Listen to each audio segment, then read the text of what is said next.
Let's get started. Story number 1. The summer of 2004 was unusually hot, the kind of heat that clings to your skin and never lets up, even at night. I was 17 then and spending the break with my best friend Josh at his family's lake house in rural Maine. The place had been in his family for generations, sitting alone on a long, narrow inlet surrounded by dense pine forest. There were no neighbors, no cell reception, and barely any electricity. We were too young to appreciate solitude, but old enough to think a week without parents and rules sounded like heaven. Josh's parents gave us the rundown before they left: watch for bears, don't swim after dark, keep the doors locked at night. The usual stuff. What they didn't mention, and what we only learned about later, was the history of the property. The house itself was old, a 2-story cabin with wide wooden beams, creaky floors, and a musty smell that never quite left. It had this rustic charm, but something about it felt off. The silence around the lake was absolute, suffocating almost. At first, we chalked it up to being away from town life, but over time, we noticed little things that didn't make sense. The faint sound of footsteps above us at night when no one else was upstairs. The bathroom door swinging open on its own. The cold pockets in the living room, even when it was sweltering outside. One afternoon, after swimming and grilling burgers, Josh suggested we explore the old shed out behind the house. His grandfather had used it for storage, but it had been locked for years. The door was warped, but with a little effort, we managed to pry it open. Inside, it was filled with rusted tools, dusty tarps, and a strong smell of mold. In the back corner, hidden behind an old trunk, we found something that shouldn't have been there. A row of small, hand-carved wooden figures. Each figure was about 8 inches tall and crudely shaped like a person, but with no facial features, just hollow eyes and long, tapering arms. There were 5 of them, all lined up as if someone had placed them with purpose. Josh thought they were creepy, but funny. He joked that they looked like voodoo dolls and pretended to curse me with one. I didn't laugh. We didn't take the figures, just looked at them and left. But that night, something changed. Around 2:30 a.m., I woke to the sound of tapping on the window. Not like branches or wind. This was rhythmic, purposeful. I sat up in the dark, my body frozen. Josh was still asleep in the bed across from mine, snoring softly. The tapping stopped, but I could feel something just beyond the thin pane of glass. I didn't dare move to check. In the morning, I told Josh about it. He said I was probably dreaming. But then we found footprints in the dirt beneath my window. Bare footprints. And not adult-sized either. They looked like a child's. Small, narrow, pressed deep into the soil. There were no children around. We hadn't seen a single person near the lake all week. That day, we both felt uneasy. Josh tried to distract us with fishing, but neither of us really talked much. Around dusk, he started complaining that his head hurt, and he went inside early. I stayed out by the water, watching the light fade. That's when I saw something on the opposite bank. At first, it looked like a fallen tree or a large branch, but then it moved. Stood up. It was a figure. Human-shaped, but wrong. Too thin. The limbs were too long. I couldn't make out its face. It stood motionless for a moment, then turned and disappeared into the trees. I ran back to the house, heart pounding, trying to convince myself it was a trick of the light. Josh was already asleep when I got in. I locked every door and window. That night, I couldn't sleep. The air felt heavy, like something was pressing down on me. Around midnight, I heard it again, tapping. But not just from one window. From all of them. All at once. The sound moved around the cabin, from the kitchen to the living room to the bedroom, as though something or multiple things were circling the house. I got up and stood in the hall, clutching a flashlight. The batteries were low, the light flickered weakly. Then I saw movement through the thin curtains in the living room. I pulled one back and nearly dropped the flashlight. There were 3 figures standing in the yard, not moving, just standing there. They looked like the carvings from the shed. No faces, just hollow sockets where eyes should have been. I stepped back from the window, shaking. A low hum filled the room like distant chanting, too quiet to understand but too clear to ignore. Then I heard a door creak. I spun around, and the basement door, the one that had been shut since we got there, was wide open. The smell that came from it was unbearable, like rotting meat and wet earth. I called for Josh, yelling for him to wake up. No answer. I ran to his room and found him lying in bed, pale and cold.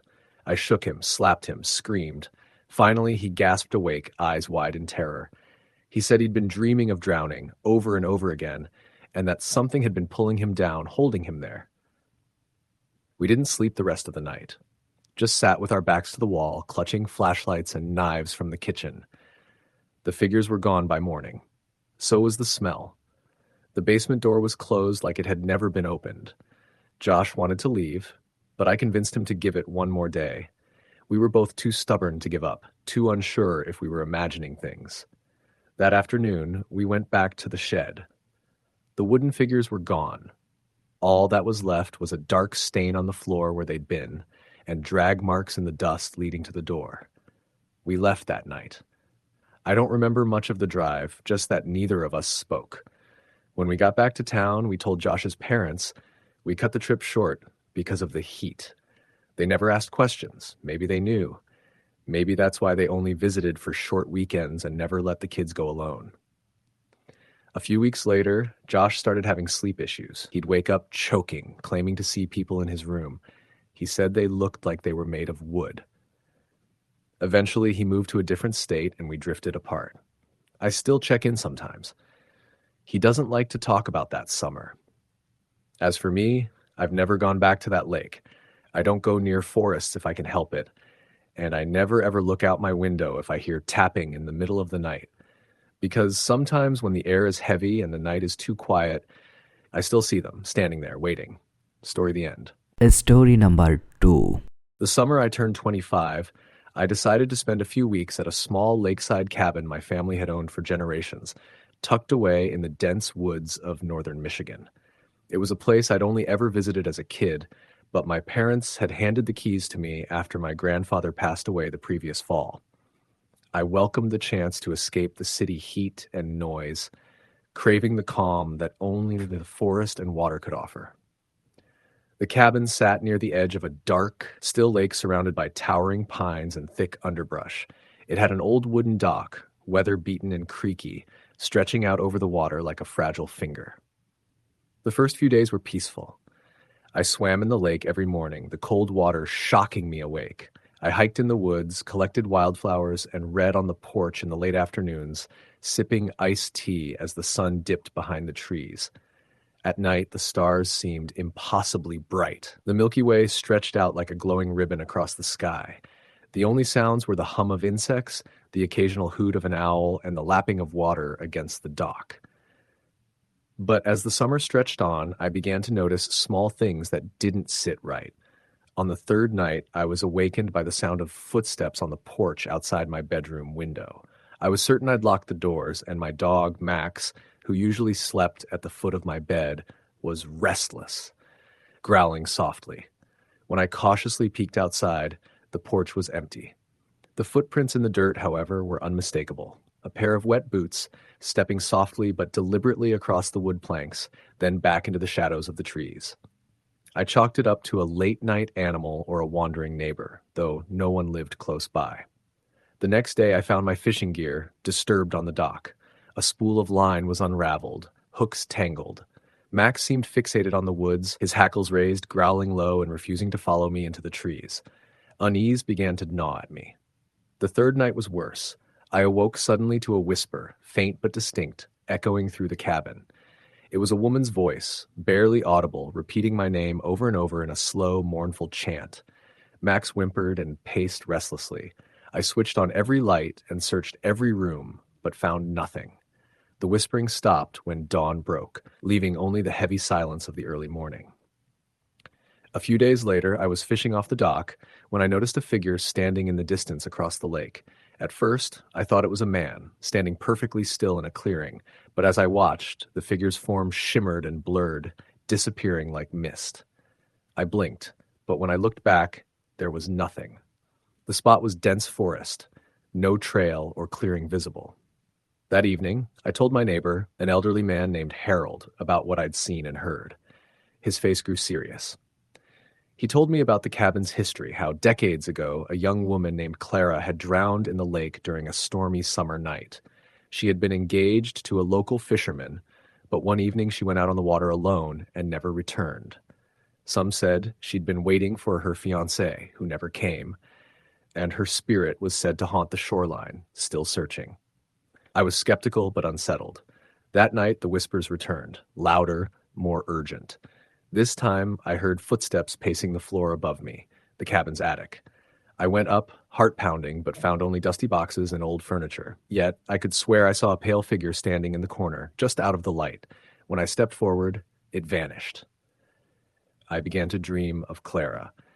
She appeared in my dreams, a sad, translucent woman in a white dress, standing by the lake, calling my name. Her eyes were full of sorrow, and I felt a deep ache in my chest as if her pain was mine. One evening, during a fierce thunderstorm, the power went out. The cabin was plunged into darkness, thunder rolling like distant drums. I lit candles and sat by the fireplace, Max at my side. Suddenly, the door to the attic creaked open on its own. A cold breeze swept down the stairs, extinguishing my candles. I was frozen with fear. From the attic, a faint, wet sound began. The slow drip of water, echoing through the silent cabin. I gathered every ounce of courage and climbed the stairs with my flashlight. At the top, I found the old attic window cracked open. Rain pouring in, water dripping onto the floor. But behind me, I felt a presence, a chill that wrapped around me like ice. I turned slowly, and there she was, Clara. Her eyes glowed faintly in the dark, her form flickering like a candle flame. She reached out to me, her voice barely a whisper. "Help me." I didn't know what to do. I felt compelled to free her, to end whatever kept her tethered to this place. I remembered Harold's story and decided to search for any remnants of Clara's belongings. The next day, I scoured the nearby woods and found a small, rusted locket tangled in the underbrush near the water's edge. Inside was a faded photo of Clara and her fiancé. I took it back to the cabin and placed it on the mantel. That night, the atmosphere changed. The whispering ceased. Instead, a gentle warmth filled the room, and Max lay quietly at my feet. The door to the attic closed softly as if by an unseen hand. The following morning, I returned the locket to the lake, dropping it gently into the water. The surface shimmered, and I felt an overwhelming calm wash over me. For the rest of my stay, the cabin was peaceful. No footsteps, no whispers, no shadows. Just the warm summer sun, the sound of the lake, and the gentle rustling of the pines. Years later, I returned briefly. The locals still spoke of Clara's spirit, but no one had seen her in decades. I like to think that summer, I helped a lost soul find her rest. Sometimes, in the quiet moments just before dawn, I still hear the faint splash of water and the soft murmur of a name carried on the wind. Story the end. Story number 3. It was the summer of 2004 when I got a job at the Pineview Recreation Center just outside Augusta, Maine. I was 19, between college semesters, and I needed the money. Pineview wasn't a fancy place. It had some campsites, a few hiking trails, a small man-made lake, and a lodge that acted as the visitor center, cafe, and ranger headquarters, all rolled into one. It was the kind of place that didn't make the news, didn't attract tourists, and mostly served locals looking to fish or have a quiet weekend. The center had a small staff. Marty was the head ranger, mid-50s, gruff, and didn't talk unless he had to. There were 2 other rangers, Scott and Grace, and then me. I wasn't officially a ranger. I was hired as maintenance assistant, which meant I did everything from cleaning out the public bathrooms to restocking vending machines, and sometimes even checking people in if the office got too busy. The job wasn't hard. Most days were slow, especially during the week. But the nights, especially the hot, humid ones, had a strange atmosphere. The woods seemed louder after dark, but not in the way you'd expect. It wasn't insects or frogs. It was like you could hear the trees creaking and whispering, like they were shifting just out of your sight. One afternoon, Marty asked me to clean out Cabin 6. It was one of the old rentals that had been built back in the 60s. Most people didn't stay in the cabins anymore. They were uninsulated, musty, and too far from the lake. Still, occasionally someone would ask for one if they wanted the rustic experience. That week, an older man named Mr. Kellerman had stayed in Cabin 6 for 2 nights. He checked out early that morning. "Just toss the linens and sweep it out," Marty said. He left a note saying he saw a rat in there. "Doubt it, but make sure nothing's chewing the walls." The cabin was about a 15-minute walk from the main lodge, deep in the woods, up a gravel path that rarely saw foot traffic. I took the keys, a fresh sheet set, and a cleaning bucket and headed up there around 4 p.m. The sun was still high, but clouds were building, and I could smell rain in the air. When I reached the cabin, I unlocked the door and stepped inside. It was stuffy, and the air had that sour smell of mildew and old wood. The bed looked untouched, but the sheets were bunched at the foot. The place was simple: a bed, a table, a chair, and a small stove that I was pretty sure didn't work anymore. As I stripped the bed, I noticed something strange. The pillowcase was stained with what looked like blood, just a faint smudge, but enough to give me pause. I picked it up and held it to the light. Definitely blood. I looked around for signs of a nosebleed or injury, but everything else looked clean. I checked the bathroom, nothing unusual. I threw the linens in the bucket and started sweeping. As I moved toward the corners, I saw scratch marks on the floorboards, long, thin gouges in the wood, almost like someone had dragged a heavy rake across it. They didn't match the leg marks of the furniture. They started near the bed and ended at the door. I was already feeling creeped out when I heard a noise outside. A soft thump, like someone stepping off the porch. I moved to the window and peered out, but saw nothing. I told myself it was probably a branch falling or maybe a raccoon. I finished the job quickly, locked up, and made my way back to the lodge. That night, a thunderstorm rolled in. Rain came down in sheets, and the wind howled through the trees. I was staying in the staff dorm, a small 2-bedroom building behind the main lodge.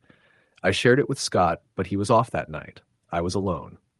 Around 11:30, I was reading in bed when I heard knocking on the front door. Not pounding, just a gentle, rhythmic knock, like someone tapping their nails against the wood. I froze. The rain was still coming down hard, and I hadn't heard a car or footsteps. No one should have been out there. The knock came again. Same rhythm. I got out of bed slowly, grabbed the flashlight from my nightstand, and walked to the door. "Who is it?" I called out. No answer. I hesitated, then pulled the curtain aside to peek through the small window. No one was there. I turned on the porch light. Still no one. I opened the door and shined the flashlight around.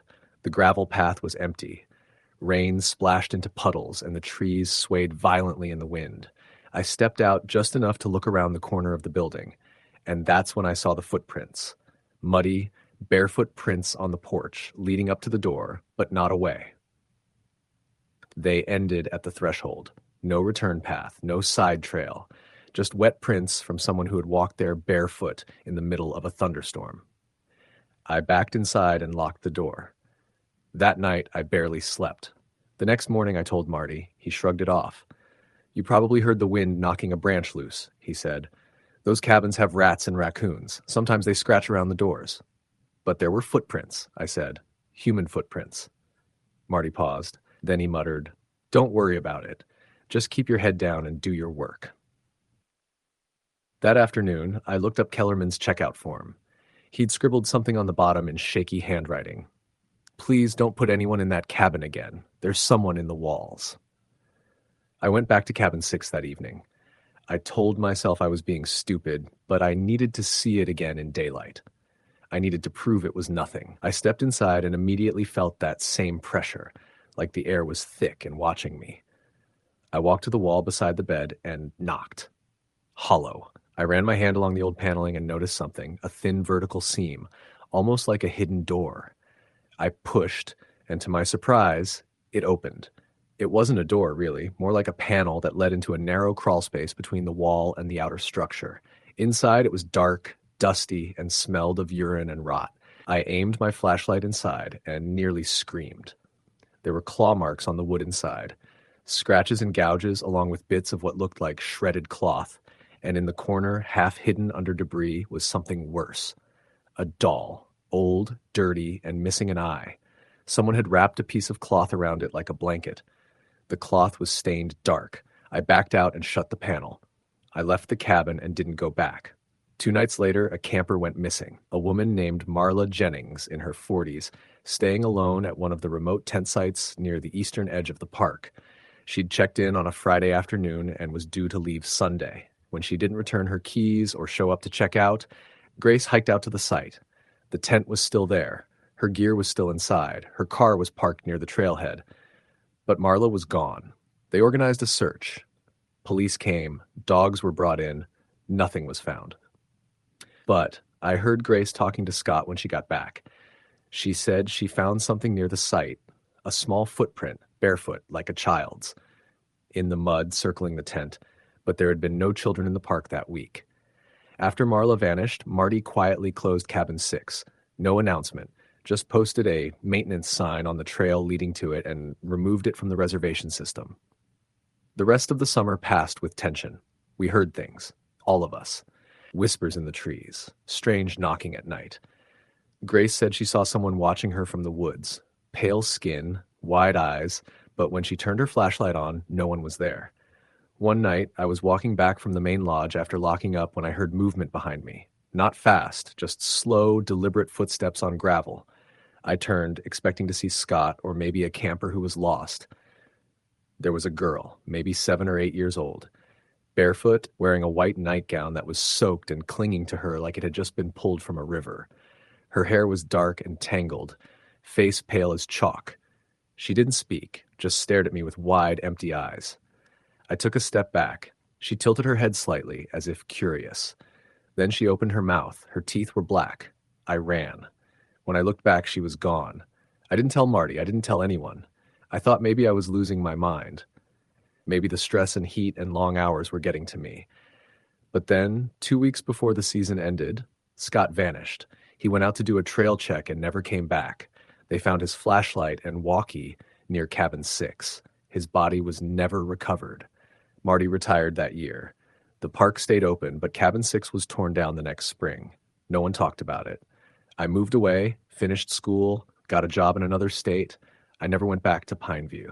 But I still have dreams. I see that girl, standing in the woods, dripping wet, eyes too wide. She never speaks, she just watches. And sometimes when I wake up, I hear it. A knock at my door, 3 taps, slow, rhythmic. I never answer. Story the end. Story number 4. It was the summer of 2014 when I took a job at a small lakeside resort in northern Michigan. I was 23, just out of college, and figured a few months working outdoors near the water would be a relaxing way to recharge before plunging into the real world. The job was straightforward. Help maintain the cabins, assist guests, clean the docks, and occasionally man the front desk. The resort was called Pine Shore Retreat, and it had this rustic charm. 10 cabins spread out along a narrow gravel road, all tucked between thick pines and the edge of a long, dark lake. The owners, Mark and Deb, were kind but reserved. They lived in a small house just past the office. Mark handled the mechanical and electrical issues, while Deb ran the books and stocked supplies. There were only 3 of us working that summer. Me, a local high schooler named Trevor, and an older woman named Joanne, who had been working summers there for years. Joanne mostly kept to herself and liked to repeat this phrase whenever anything weird happened. This lake remembers. I thought she was being poetic or just dramatic. That changed in July. One of the cabins, Cabin 6, was rarely used. Mark once muttered that it was bad for plumbing and drafty, but I noticed it looked just like the others, just a little more isolated, tucked farther into the woods, away from the main gravel loop. I hadn't been inside it until a family called last minute, begging for a weekend rental during the 4th of July. The only cabin available was 6. They didn't care. They just wanted somewhere to stay for the fireworks. The family, a mom, dad, and their little girl, checked in late Friday afternoon. I handed them the keys, gave them a map, and pointed toward the trail that veered off the gravel loop. The dad raised an eyebrow when I said it was Cabin 6, but didn't comment. The mom looked tired. The girl, maybe 6 or 7 years old, clutched a stuffed rabbit to her chest and stared up at me without blinking. By Saturday morning, the front desk phone rang just after sunrise. It was the mom whispering that they needed to move cabins.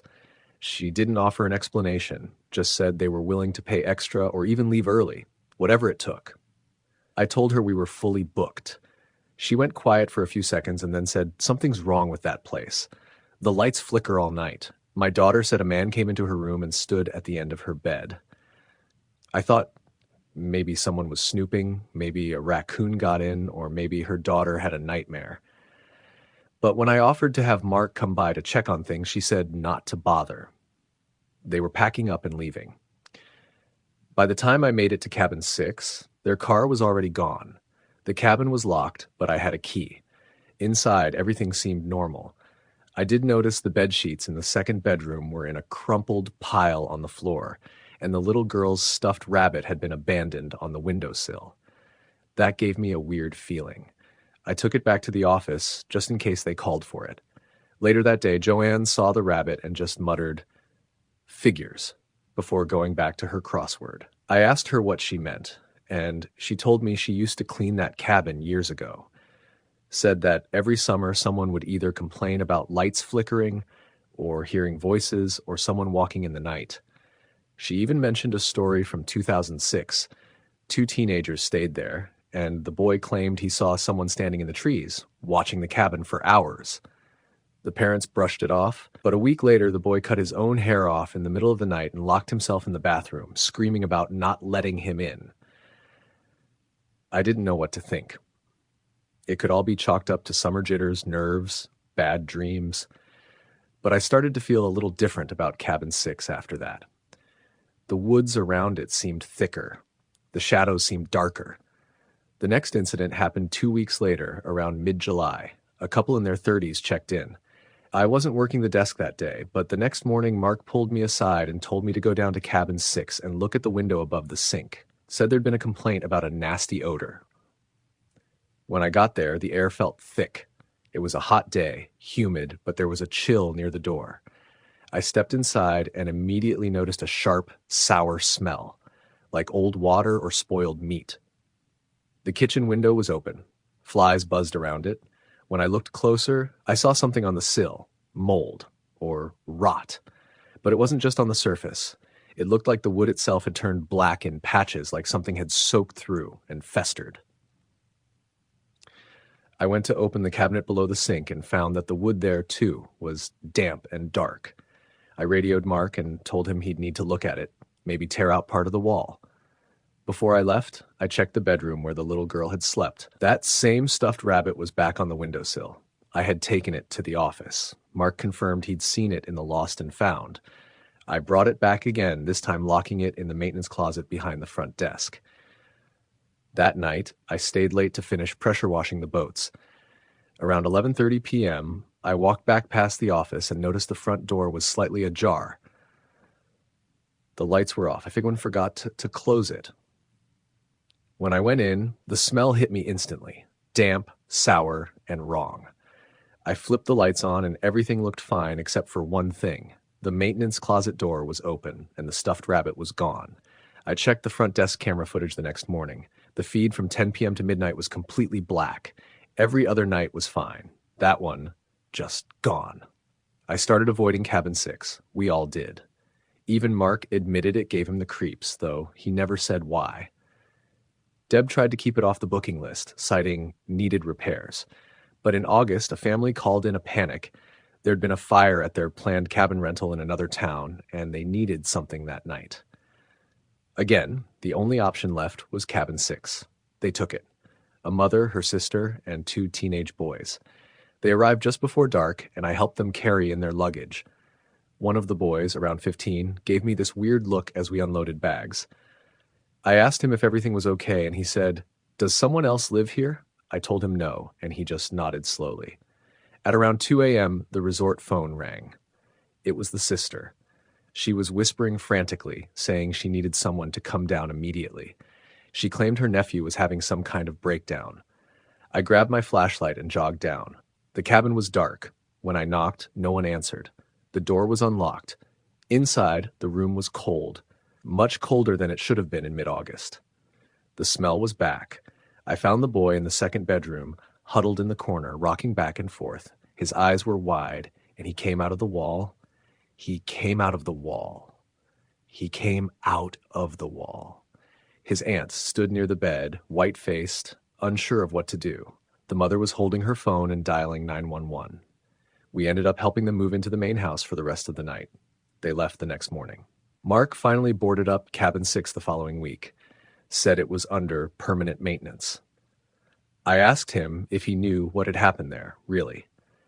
He looked at me, took a long breath, and said, "There was a drowning, long time ago, early 90s. A little boy. He was staying with his dad. Cabin 6. Dad passed out drunk. The kid wandered down to the lake. They didn't find the body for 2 days. I asked why they still rented the place out if that happened. He said they stopped for years, but new management took over around 2005 and tried reopening it. The incidents started not long after. Joanne was right. The lake remembered. I stayed at Pine Shore through Labor Day. I never went back into Cabin 6. But one night, just before I left for good, I walked past it while doing my rounds. The windows were all covered in dust. The boards were nailed tight. But I swear, just as I passed the second bedroom, I heard a child's voice whisper my name. Story the end. Story number 5. Under the weight of the August sun, the town of Marston Hollow would droop like a wilted flower. It wasn't the kind of place you read about or visited unless you knew someone there. Population just under 2,000. A single grocery store that doubled as the post office, a diner that never changed its menu, and streets that grew quiet by 9 p.m. The summer I turned 17, I found myself stuck in Marston Hollow, staying with my cousin Emily and her family while my parents went through an ugly divorce in Chicago. It was supposed to be a break, a chance to breathe away from the shouting and slamming doors. But by the end of that summer, I would have given anything to go back to the chaos of home. Emily was a year older, tall, sun-kissed, with that kind of confidence that made everyone in town orbit around her. She was friendly enough, but we hadn't been close in years. Still, she did her best to include me. That meant long days spent at the quarry, sneaking beers with her friends, driving around in the sticky heat, and staying up late talking about people I didn't know and secrets she wouldn't tell. On my third week there, something shifted. We were sitting around a bonfire one night. Emily, her boyfriend Ryan, a girl named Trish, and 2 others whose names I've long forgotten, when Ryan brought up the farmhouse. "You ever hear about the Palmer place?" he asked, tossing a stick into the flames. "Don't start that again," Trish groaned. "I'm serious. It's not just a story. You can ask my brother. He saw the lights." Emily leaned over to me, smirking. "It's this old house out past the fields on Route 9. Been empty for years. Everyone says it's haunted." "It is haunted," Ryan insisted. "There's records, murders. That whole family went nuts, like axe-in-the-head nuts. People hear screaming from the barn sometimes." I half laughed, assuming it was the kind of local legend every town had. But Ryan was persistent. "We should go, like, tonight." Trish shook her head. "I'm not going. I've been once. That place, it's not right." Emily looked at me with that mischievous grin. "What do you think? You want to go see a ghost house?" I shrugged. "Why not?" 10 minutes later, we were packed into Ryan's truck, headlights cutting through the dark. The road to the Palmer house wound past the edge of town and through a stretch of farmland that seemed to go on forever. No streetlights, no signs. Just cornfields brushing against the windows and a long dirt path that looked like it hadn't been used in years. We pulled up to the gate around midnight. The house stood at the end of a gravel drive, silhouetted against the moonlight. 3 stories of weather-beaten wood and sagging shingles, flanked by a barn that looked ready to collapse. The front porch had half its railing missing, and the second-story windows were all shattered. "This place is a death trap," Emily muttered, stepping out of the truck. Ryan grinned and waved us forward. "Come on, don't be scared." The air smelled like damp earth and old wood. The moment I crossed onto the property, I felt a coldness settle in my chest. Not a breeze, not temperature, just cold, like something under my skin had gone numb. Ryan led us through the front door. It was unlocked, swinging open with a long creak. Inside, the house was darker than it should have been.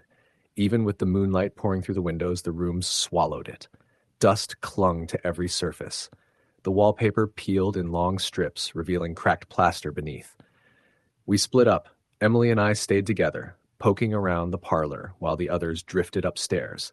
There were things still left behind, old furniture draped in sheets, a broken picture frame, and a rocking chair that faced the wall. But what caught my attention was the smell. Underneath the dust and mildew was something sour, metallic, like rust and spoiled meat. "You smell that?" I whispered. Emily nodded slowly. "Yeah, we should." A loud crash came from upstairs. We froze. Then Ryan shouted, "It's okay. Just the floor gave out a little." Emily rolled her eyes but didn't look convinced. We wandered into the dining room. The long table was still set, plates, silverware, even a glass pitcher that had cracked down the middle. Everything was covered in grime like it had been untouched for decades. And then we heard it, a soft humming, a woman's voice, tuneless, broken, coming from the direction of the kitchen. Emily grabbed my wrist. "Trish," I called out. "Ryan?" No response. The humming grew louder. I stepped toward the doorway, heart pounding. And then it stopped. I turned the corner. The kitchen was empty, no furniture, no light, just a cold sink and tile floor covered in dead leaves. But the back door stood wide open, swaying gently like someone had just walked through it. I called again, louder this time. Still nothing. Then Emily screamed. I ran back into the dining room to find her staring at the table. One of the plates, clean, gleaming white, had been set at the head of the table, the silverware perfectly arranged, a glass filled with water. "That wasn't there," she said, backing away. We didn't wait for the others. We ran out the front door, down the path, and back to the truck. The others joined us a minute later, breathless and pale. "Did you see her?" Trish asked, eyes wide. "Who?" "The woman. In the window." We all looked up at the house. The second-story window on the left was glowing faintly, flickering like a candle. But no one had gone in that room. We drove back in silence. After that night, things didn't go back to normal. Emily stopped sleeping. I'd wake up to find her pacing the hallway or sitting on the porch staring into the dark. One night I asked what was wrong and she whispered, "I think I brought something back." A week later I saw her standing in the yard, barefoot in the dew, just staring toward the woods. "Do you hear her too?" she asked. I didn't. Not then. But a few nights later I did. That same humming, just outside my window, like someone standing right under the sill, swaying back and forth, singing to themselves. I looked outside but saw no one. That's when I started dreaming of the house. Always the same sequence, walking through the front door, moving room to room, the humming growing louder, until I reached the staircase. At the top, the woman waited, her skin pale and swollen like she'd drowned, hair hanging wet and stringy, eyes too wide. Her mouth never moved, but the humming came from her. I'd wake up before she stepped forward, drenched in sweat. Emily got worse. She stopped eating. Her eyes looked sunken, her skin gray. One morning, her mother found her in the bathtub, fully clothed, murmuring something over and over. She didn't respond for hours. They called the doctor, then a priest. Neither helped. That weekend, I went back to the farmhouse. I had to know. It was just me. I waited until midnight, took a flashlight, and made the walk down the gravel road. The place looked even more decayed now. Windows missing, roof caved in. But I felt it as soon as I stepped through the door. The cold, the presence. I went upstairs this time. The air got heavier with every step. Dust coated the railing.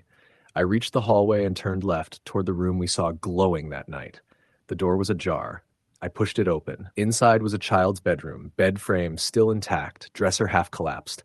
On the floor, in a circle of dried flowers, sat a doll, clean, untouched, out of place. The same kind of humming filled the air. I turned to leave, but the door slammed shut behind me. The light died. I couldn't move. Behind me, the bed creaked. I turned slowly. There she was, sitting on the bed, face blank, eyes locked on me, and then she smiled.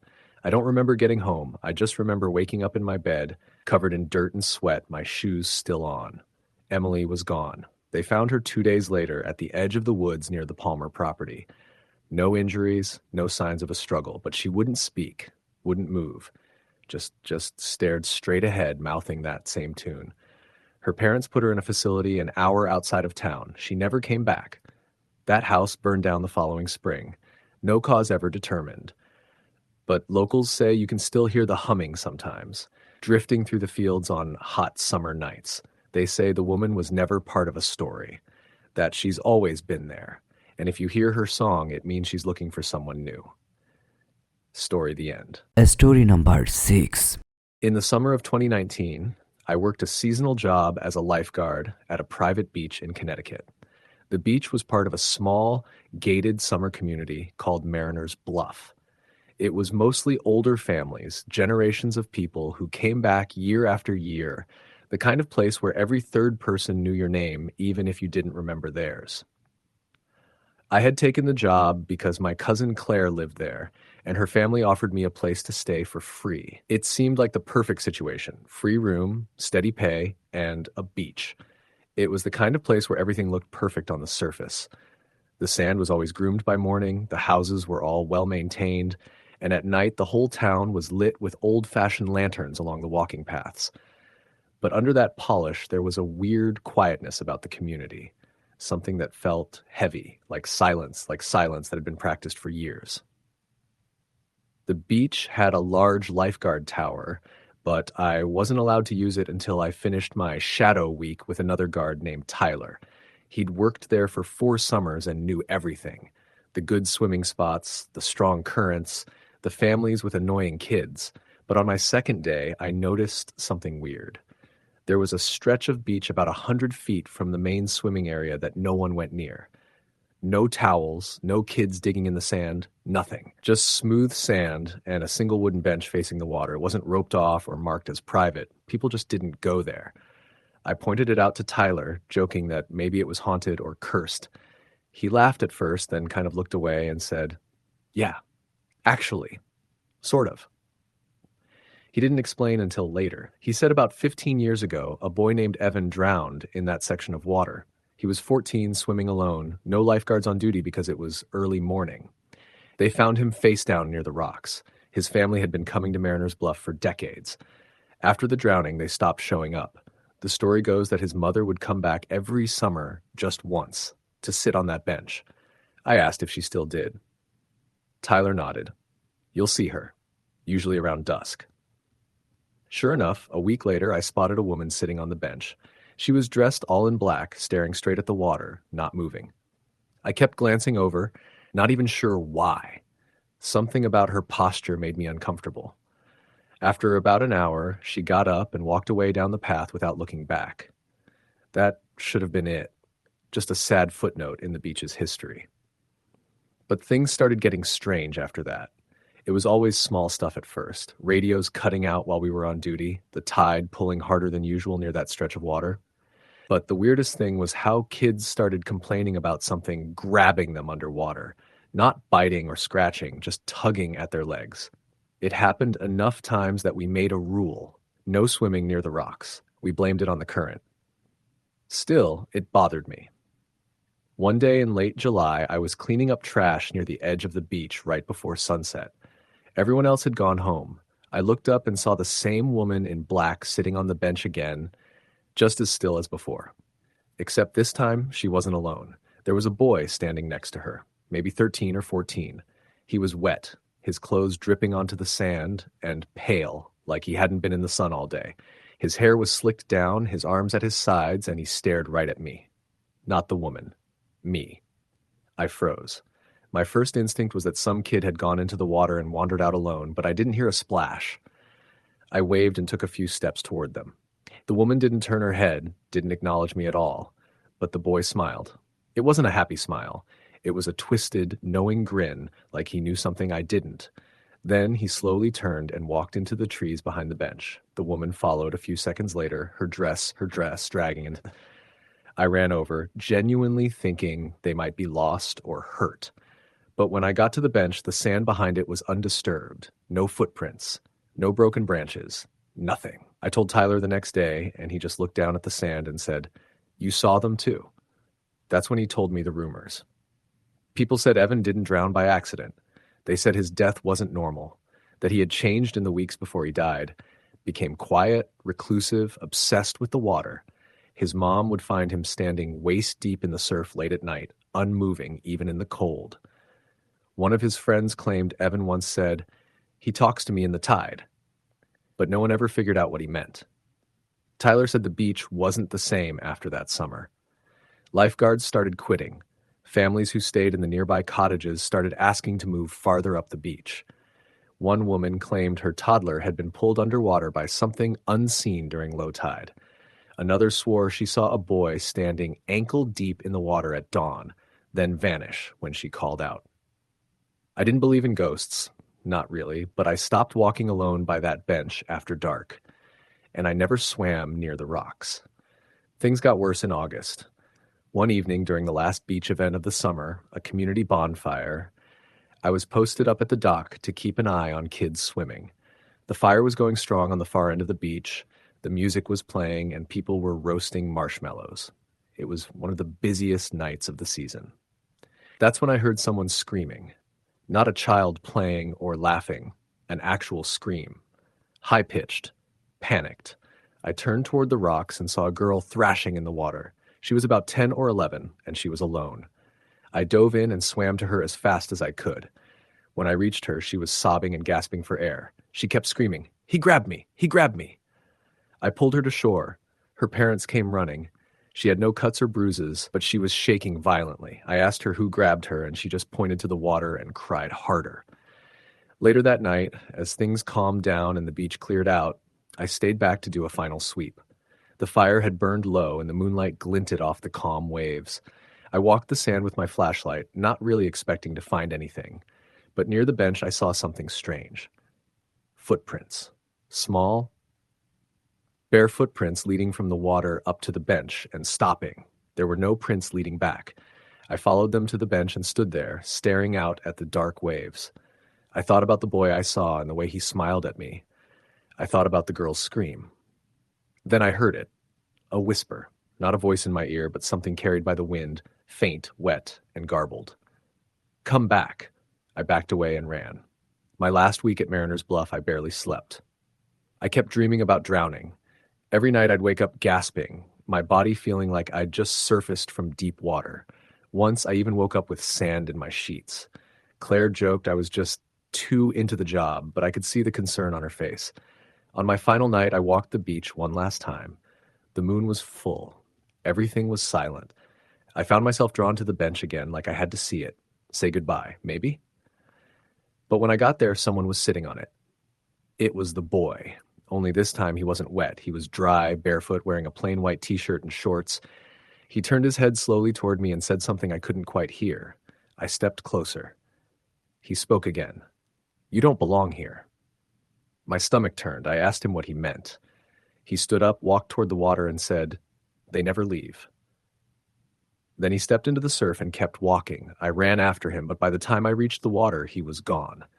No ripples, no sound. That night, I packed my things and left before sunrise. I didn't say goodbye to anyone. I just drove. A month later, Claire texted me. "You left this behind," she wrote, followed by a photo of a small white t-shirt soaked through and stained with sand. I hadn't owned a shirt like that. I still don't know where it came from. Claire moved out of Mariners Bluff the following year, said the beach felt different. Her family doesn't go back anymore. I never told them what I saw, and I still dream about water. Story the end. Story number 7. The summer I turned 19, I spent it working maintenance at a remote lakeside resort in northern Michigan. My Uncle Frank managed the place, Becker Pines, a rustic collection of wood cabins nestled in thick forest, and he offered me a job after my freshman year of college ended. The pay wasn't great, but it came with a private cabin, free meals, and a daily swim in one of the clearest lakes I'd ever seen. For a kid used to concrete and sirens, it felt like a dream, at least at first. Becker Pines sat nearly 2 miles from the nearest paved road, past a faded wooden sign and a long gravel path. There were 14 cabins, a main lodge, a maintenance shed, and an old boathouse at the water's edge. Most of the cabins were reserved for tourists during summer months, while the rest were used for seasonal staff. I was given cabin 12, which sat farther back in the woods than the others, older, creakier, and surrounded by pine trees so thick they nearly blocked out the sun. Uncle Frank wasn't the kind of man who said much. He showed me how to handle basic repairs, leaky faucets, broken screens, patching drywall, and trusted me to do the job right. The rest of the staff was made up of a few older groundskeepers, a middle-aged cook named Patty, and 2 college girls from downstate who helped clean and run the front desk. Everyone was friendly enough, but people tended to keep to themselves. There was a strange rhythm to the place. Quiet during the day, almost too quiet at night. The kind of silence that didn't feel peaceful, just waiting. The first time something strange happened was my 4th night there. I'd fallen asleep with the windows open. It had been hot that day, and the breeze off the lake was the only thing that made the cabin bearable. Around 3 a.m., I woke up suddenly, heart racing. I didn't know why, no dreams, like no noise, just that bone-deep instinct that something was off. I sat up and listened. That's when I heard it.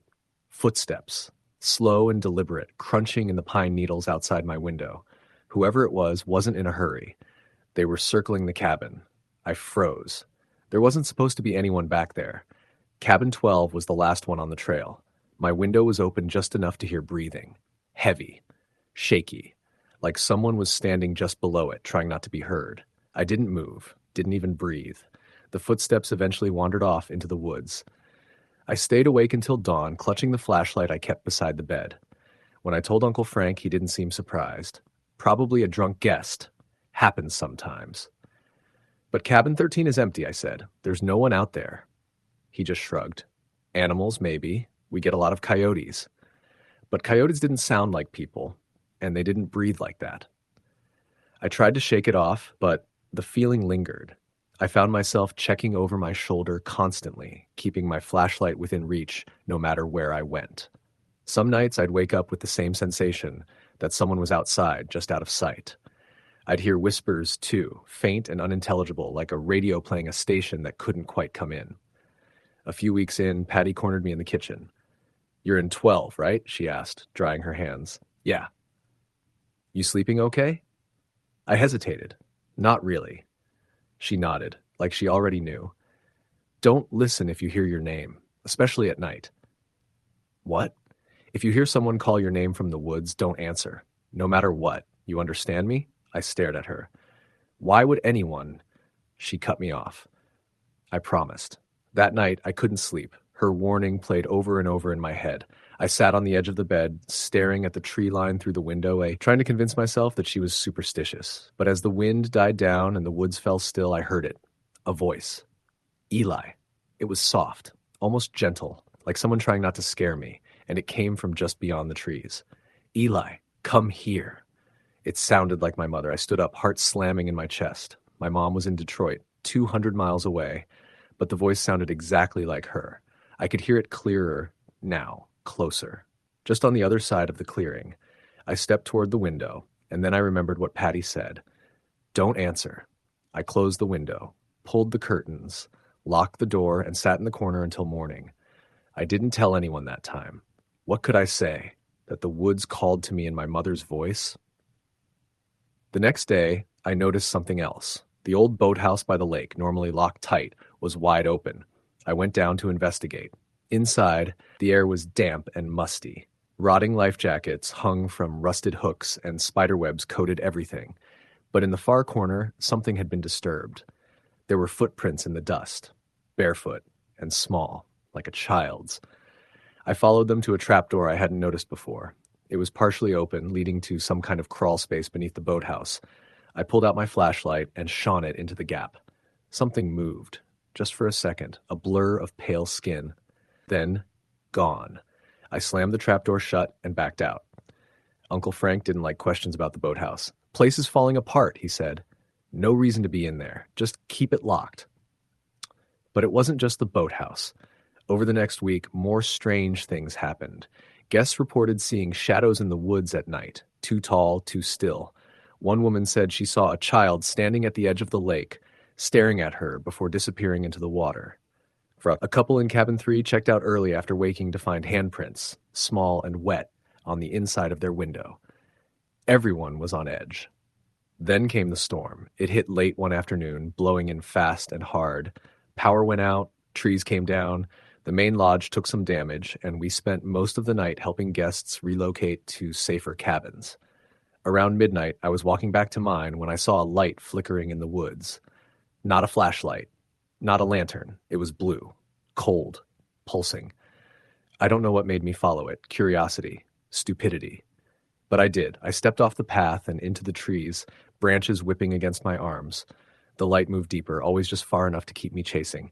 Eventually, it led me to a clearing I didn't know existed. There in the middle was a pond. Still. Black, like glass. And standing at the edge was a little girl. She looked about 9, wet hair hanging in her face, and the white dress soaked and clinging to her skin. She didn't move, didn't even blink. I froze. "Are you okay?" I asked. No response. I stepped closer. "Do you need help?" She raised her head. Her eyes were wrong, all black, no whites, just endless, empty darkness. Then she smiled, and the light went out. The next thing I remember, I was waking up in my cabin, face down on the floor. My clothes were soaked, my skin freezing. I didn't know how I got back. I called my mom the next day. I told her I was coming home early. Uncle Frank didn't argue, just handed me my last paycheck and said, "Some people aren't meant to be here long." On my last morning, Patty gave me a bag of muffins for the road and handed me a photo. It was black and white, old, a family standing by the lake, a man, a woman, and a little girl.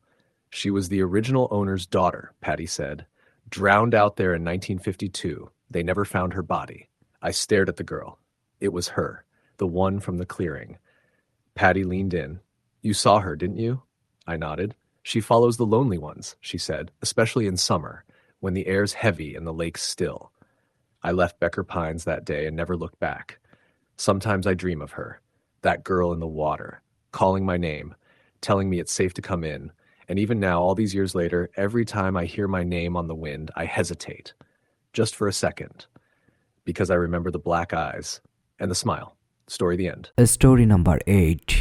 It was one of those muggy July evenings when the sun stayed out longer than it should have, baking the sidewalks until they sizzled under your sneakers, and the air hung heavy with the smell of cut grass and barbecue smoke.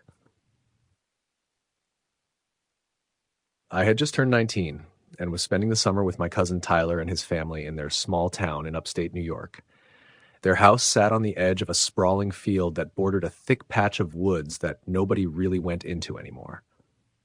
The locals had stories, of course, as most small towns do, about voices in the woods, things seen darting between the trees at twilight, but no one took them seriously.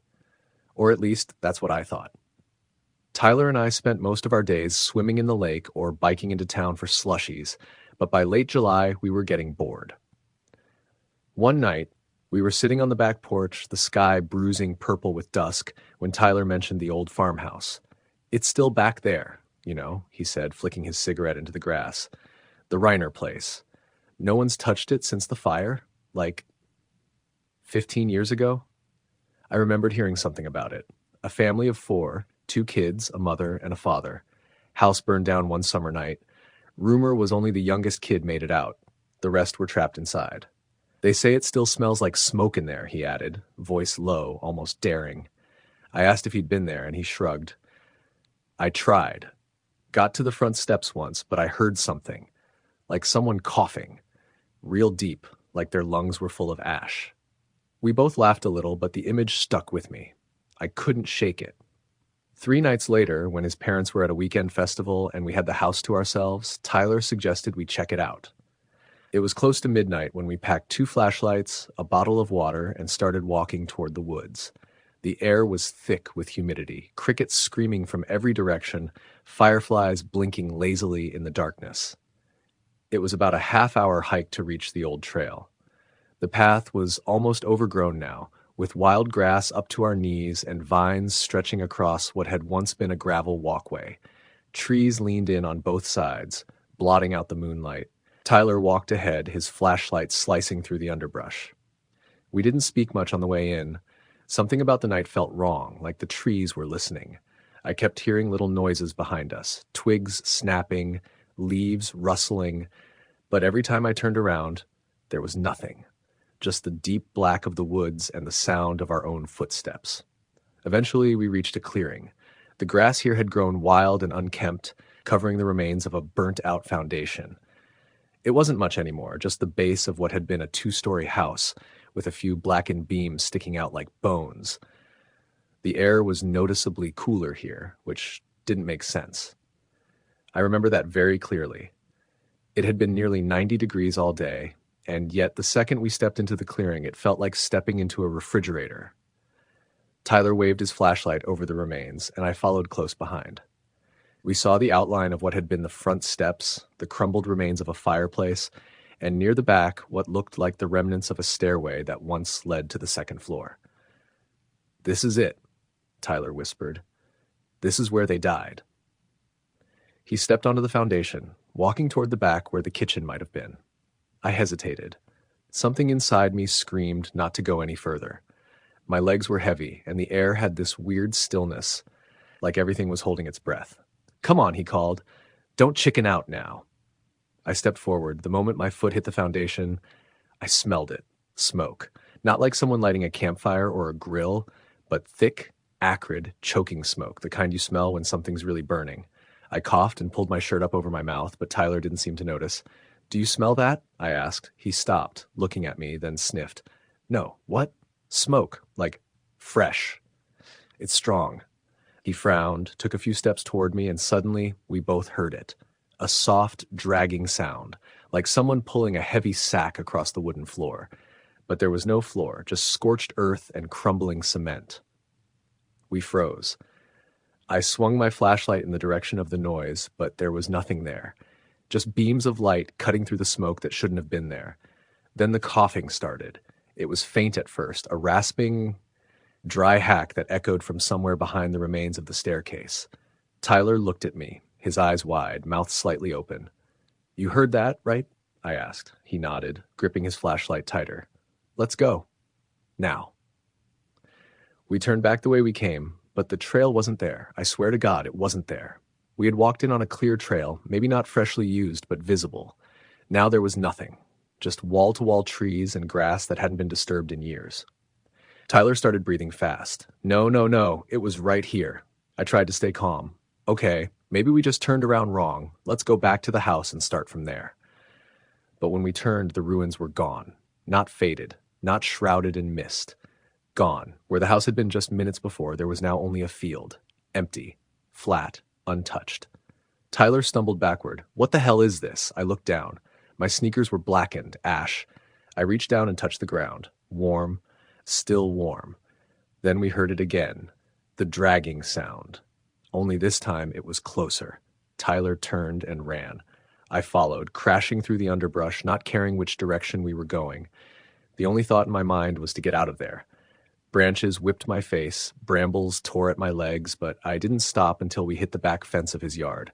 We climbed over, tumbled to the grass, panting and scratched and shaking. The house lights were still off, the night just as humid as before, but everything felt off. Inside, we locked the doors and didn't speak for a long time. Tyler made some excuse about not wanting to talk about it and went to bed. I couldn't sleep. Every time I closed my eyes, I saw those burnt beams and smelled that smoke. I kept hearing that cough. The next day, we biked into town and went to the library. I don't know what I was looking for. Maybe something to explain what happened. We found an old newspaper article about the fire. The Rayner family had died in their sleep, all except the youngest daughter who had escaped by jumping from a second-floor window. Her name was Elise. I don't know what made me do it, but I looked her up. After some digging, I found her living one town over in a small group home for adults with disabilities. She was in her 30s now, quiet, withdrawn. I called and asked if I could visit her. They said yes. When I arrived, Elise was sitting by a window, staring out at the garden. I introduced myself and told her I had some questions about the fire. She didn't look at me for a long time. Then she said, very softly, "It wasn't the fire that killed them." I sat down beside her. "What do you mean?" She shook her head. "Something was in the house that night, something that whispered to us. We thought it was a dream at first. Then it started showing itself. Faces in the corners, shadows that moved when they shouldn't. My brother tried to tell my dad, but he didn't believe us." I swallowed hard. "What happened that night?" She looked at me then, her eyes hollow and wet. "It set the fire. It wanted to keep them there. It told me to stay, too. Said I belonged to the house now. But I ran and never looked back. I asked if anyone else had seen it. She nodded. They all see it eventually, the ones who go there." I left shaken. That night, back at Tyler's, the air felt thick again. I told him everything Elise had said, and he just nodded slowly, like it all made sense now. We agreed never to go back into those woods again. But the thing is, it didn't end there. A few nights before I left for college, I was lying in bed, the window cracked open, when I smelled it again. Smoke. It drifted in slow, curling into the corners of the room. I sat up, heart pounding, and looked outside. No fires, no barbecues, nothing. Then I heard the coughing, right beneath my window. I didn't look, I couldn't. And when I finally fell asleep, I dreamed of the house again, only this time, it wasn't burned. It was whole. And I was standing in the doorway, and someone behind me whispered, "You came back." I don't go back to that town anymore. Tyler moved out a few years ago. His parents sold the house and moved to Florida. But sometimes on hot summer nights when the air feels heavy and still, I swear I can smell smoke again. And when I do, I don't sleep. I don't even close my eyes. Story the end. Story number 9. It was the hottest summer on record the year my cousin Tyler drowned. July had turned the Midwest into a slow baking oven, thick with mosquitoes and warped pavement. My aunt and uncle had rented a lakeside house for a family getaway, one of those old vacation homes that had been there since the 50s, all creaky wood floors and mothball closets. It sat tucked behind a tree line off a 2-lane road in rural Indiana, far enough from town that you couldn't hear anything but cicadas and the occasional boat engine in the distance. It was supposed to be a simple family week, grilling burgers, swimming in the lake, playing board games. I was 16. Tyler had just turned 15. We were close in that way cousins sometimes are when you're the same age and no one else around really gets you. He brought his handheld camcorder everywhere. He was one of those kids who documented everything, not for YouTube or anything like that, just to keep track of it all. He used to say memory was unreliable, so video was the only way to keep the truth. We arrived at the house on a Sunday. The lawn was overgrown, paint was peeling from the siding, and the dock was missing a few boards. There were these old stone statues lining the path to the front door, angels or something like that, and though their faces were worn smooth by time and weather. The house itself smelled like cedar and dust, like no one had been in it for months, maybe years. My uncle said he got a great deal on it through a friend who knew the owner. The first few days were ordinary. We swam, played cornhole, got sunburned. Tyler filmed all of it. He even filmed inside the house, long, slow pans of each room like he was making a movie. At night, we'd sit out on the porch and listen to the frogs. On Wednesday, though, things started to change. It began with the basement. I didn't even know there was one at first. The door was behind a cabinet in the kitchen, one of those sliding shelves for pans. Tyler found it by accident. He was snooping for candy and noticed the cabinet didn't go all the way back. Behind it was a short door, barely tall enough to crawl through. We thought it might be for plumbing, but when he opened it, it led to a narrow flight of concrete steps. Of course, we had to go down. It was freezing in that basement, like unnaturally cold, even for being underground. The walls were stone, not cinder block, and the air had a wet smell that clung to our clothes. There was an old furnace in the corner and rows of empty wooden shelves. The strangest thing was the back wall. It was covered in what looked like children's handprints. Dozens of them, maybe hundreds. Some small, some larger, all smudged into the stone as if made with soot or ash. Tyler filmed everything. We went back up and didn't talk about it much, but that night Tyler woke me up in a panic. "Dude, look at this," he whispered. He had the camcorder hooked up to his laptop. The footage from the basement was playing on the screen, but there was something we hadn't seen in person. In the far corner of the frame, near the shelves, was a figure. Small, pale, motionless. Just standing there. We froze. It looked like a kid, maybe 7 or 8 years old. No expression, no clothes, just standing in the shadows, watching. I remember feeling my blood turn to ice. I didn't see it when we were down there. Tyler whispered, "Me neither." He paused the video. The figure didn't look like a trick of the light. It wasn't a doll. It had depth, weight, and eyes that caught the dim light from Tyler's flashlight, eyes that stared straight at us. "We're not going back down there," I said. He agreed, at least for the night. The next day was hotter than ever, the kind of heat that made the air shimmer. My aunt made us all stay inside during the afternoon, but Tyler wasn't himself. He was distracted, quiet. He kept watching the footage again and again, like he was trying to see if the figure moved. That evening, while everyone else went into town for dinner, Tyler said he wasn't feeling well and stayed behind. I stayed with him. Around 9 p.m., the power went out. No warning, no wind, no storm, just pitch black. I grabbed my phone and used the flashlight. Tyler wasn't in the living room anymore. I called out for him, but he didn't answer. Then I noticed the basement door was open. "Tyler!" I yelled, but nothing came back. I went down, of course. I didn't want to, but I couldn't just leave him.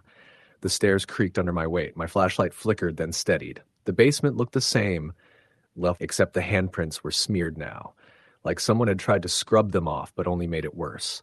And in the far corner where the shelves were, I saw him. Tyler stood motionless, facing the wall. Dude, what the hell are you doing? He didn't move. I got closer. My flashlight shook in my hand. He turned around slowly. His eyes were glassy, wide open, like he was in a trance. His mouth moved, but no sound came out. Then, in one sudden motion, he bolted up the stairs past me. I followed him, heart racing. We got outside and sat on the grass in silence.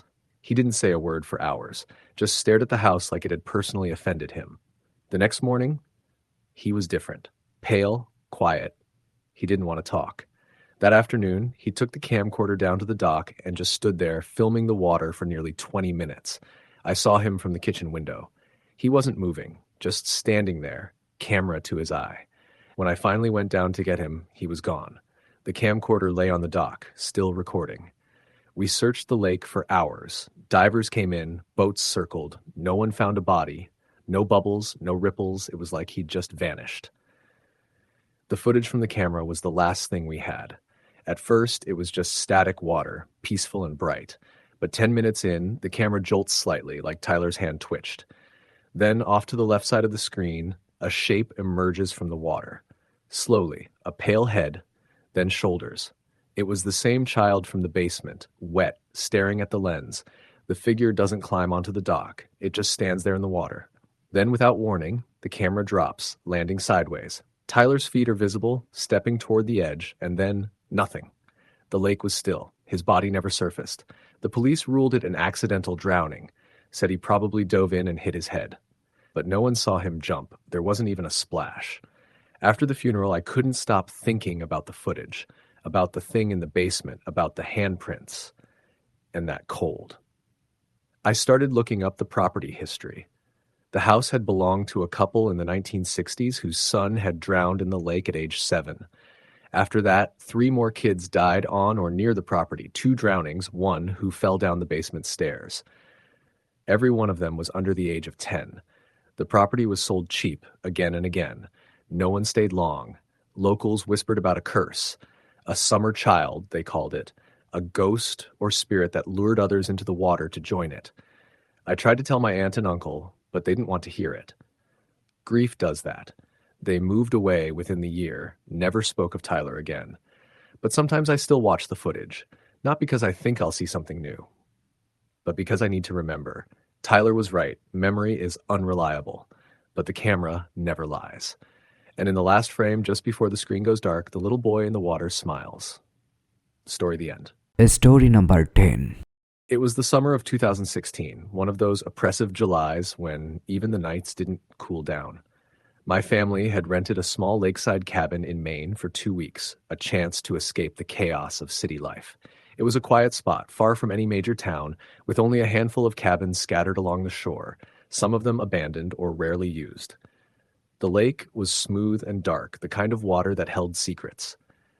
My parents liked that it had no cell reception. My sister was less thrilled, and I was somewhere in between, old enough to enjoy the silence, too young not to be bored after 3 days. The cabin we stayed in had been in use recently, judging by how well it was maintained compared to the ones around it. But there was something off from the moment we arrived. The air inside smelled faintly of mildew and something else I couldn't identify, a sourness that clung to the curtains and carpets no matter how long the windows were open. The lake was beautiful, though, especially at sunset, when the sun melted into the water, and the trees cast long shadows that reached like fingers toward the surface. We met a few other families in nearby cabins, most of them older couples who came every year. One woman named Doris, who stayed a few lots over, was friendly but strange.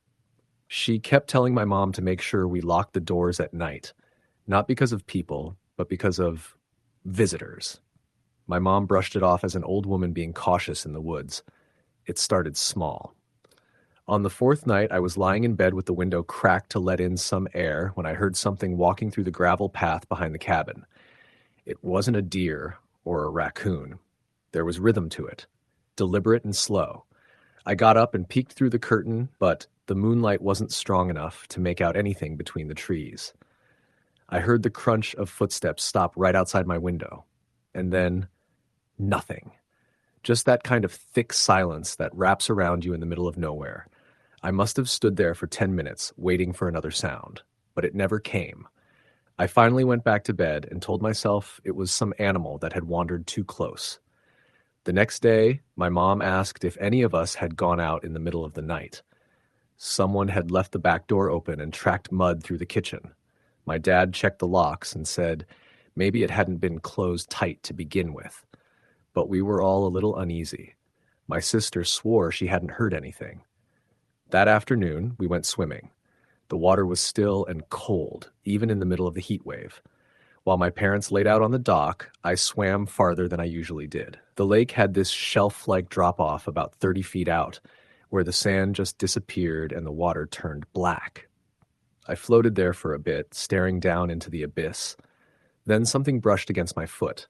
I jerked away, kicking toward the surface, but whatever it was didn't grab me. I treaded water and tried to peer down, but the sun was too bright above and the water too dark below. I told myself it was probably a branch or a fish, even though I hadn't seen a single fish in the lake yet. That night, I couldn't sleep. Around 2 a.m., I went to the kitchen to get water. The living room and kitchen shared an open space that faced the lake, with large glass doors leading out to the porch.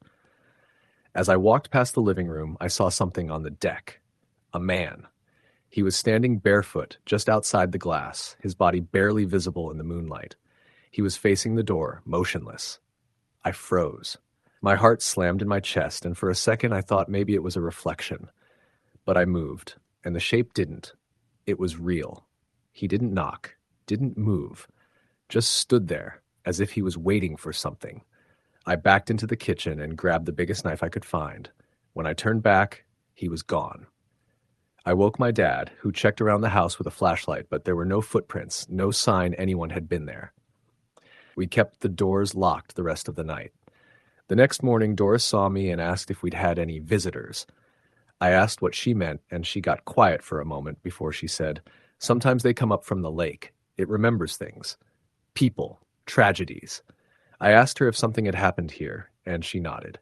Back in the 60s, a family drowned. Whole family. Boat flipped in a storm. Bodies washed up on shore days later, some not until the following week.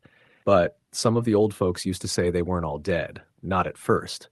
Some said they heard crying late at night from under the docks. I didn't know whether to believe her. It sounded like one of those stories people tell just to scare tourists. But something about the way she said it, flat, emotionless, made me feel like she wasn't exaggerating. The next few days were quiet. No more late-night footsteps, no strange men at the door, but the lake felt different to me now. I refused to go in past my knees. My sister teased me, but I didn't care. I kept thinking about the people who had drowned and whether they had felt the same cold grip on their feet that I had.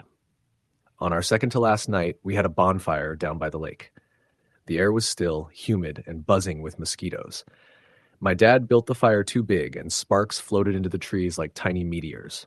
We sat around roasting marshmallows and trying to enjoy the quiet. Then, out of nowhere, we heard a splash. It came from the direction of the old dock, about 100 yards down the shore where no one stayed anymore. The dock was falling apart, its boards warped and broken, its moorings rotted.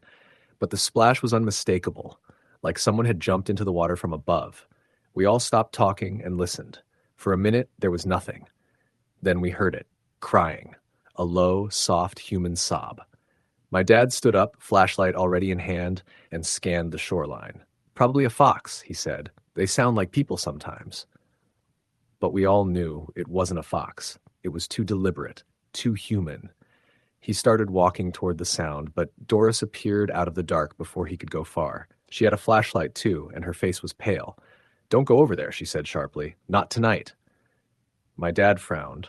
"Why not? Could be someone in trouble." She shook her head. If they needed help, they wouldn't be crying. They'd be screaming. He didn't argue. We put out the fire early and went back inside. That night, I dreamed I was underwater, not swimming, floating. My arms and legs limp. The lake was pitch black, and above me I could see the surface glowing from the moonlight. I tried to swim up, but my limbs were too heavy. I looked down, and in the dark, I saw faces. Pale, bloated faces with open mouths and glassy eyes. When I woke up, the house was freezing. I checked the thermostat, still set to 76. I crept into the hallway and saw the back door wide open. Everyone was still asleep. I shut and locked the door and stood there in the dark for a long time, listening. The crying had stopped. On the last morning, as we packed the car, I found something under the porch stairs. A child's life vest, faded red with one of the straps half torn. It was stiff, waterlogged. There was something written on the back in marker. Just a name, almost illegible. Eli. I showed it to Doris. She paled, touched it once, then handed it back to me. He was the youngest, she said. They never found his body. We drove home in silence. None of us really talked about what happened. My dad chalked it up to nerves. My mom said nature just had a way of getting inside your head. But a week after we got home, I had another dream. The lake again. Only this time I wasn't floating. I was standing at the edge, staring into the water. A boy was looking up at me from beneath the surface. I recognized the life vest immediately. His mouth moved. He was trying to say something. I haven't gone near a lake since. Every summer when it gets humid and the nights don't cool down, I think about that place. I think about the man at the window and the crying and the footprints that never showed up. And sometimes, if I leave the window open, I swear I hear water lapping gently against the side of a dock that isn't there. Story the end. Story number 11. The summer I turned 17 was supposed to be unforgettable for all the right reasons. My family decided to rent a cabin in the Adirondacks for the month of July. Just us, away from city noise, internet distractions, and the usual buzz of everyday life. My parents wanted to disconnect. My younger sister Emma was excited about hiking and swimming, and I was just looking forward to some peace, away from my summer job and the relentless noise of the city. We arrived on a sweltering afternoon, the air thick and sticky as we drove deeper into the forested mountains. The cabin was nestled at the end of a gravel road, surrounded by towering pines that whispered in the wind. It was older, wooden and weathered, with a porch that sagged slightly and windows that creaked in the slightest breeze. The smell of pine and earth was everywhere.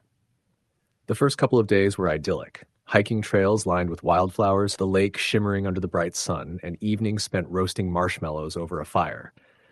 But then strange things began happening, small at first, almost easy to ignore. One night, I woke to the sound of footsteps outside the cabin. The porch light was off, but the moon was full, casting a pale glow on the dirt path that led to the woods. I looked out the window and saw nothing but shadows and swaying branches. I convinced myself it was probably a deer or some other animal. After all, the forest was alive with wildlife. The next day, Emma mentioned seeing a little boy near the edge of the lake while we were swimming. She said he was wearing old-fashioned clothes, like something from 100 years ago, and he had big, sad eyes. We laughed it off, thinking she had imagined him or seen some kid from a nearby cabin. But there were no other cabins for miles, and the road was deserted. That evening, my dad found an old rusted coin near the dock, half buried in the dirt. It had strange symbols on it, nothing any of us recognized. He pocketed it, thinking it might be some relic left behind by previous owners. That's when the dreams started. Every night, I dreamed about the boy Emma had described. I saw him wandering near the lake, looking lost, sometimes crying silently, sometimes staring at me with those hollow eyes. The dreams were vivid and unsettling, and I woke each morning with a cold sweat. On the 5th day, we explored a little further along the lake's edge, finding a narrow path that led down to a small hidden beach. There was an old wooden rowboat tied to a stump, rotting and half submerged in the water. I noticed scratch marks on the dock's railing, jagged and fresh-looking. We didn't speak about it, but a chill ran through me. That night, the footsteps came again. This time, multiple sets, pacing back and forth outside the cabin. The air grew icy, even though the rest of the house felt warm. My mom tried to dismiss it as the wind or animals, but even she looked uneasy. The following morning, my sister was missing. We searched frantically around the cabin, calling her name into the dense forest and along the shoreline.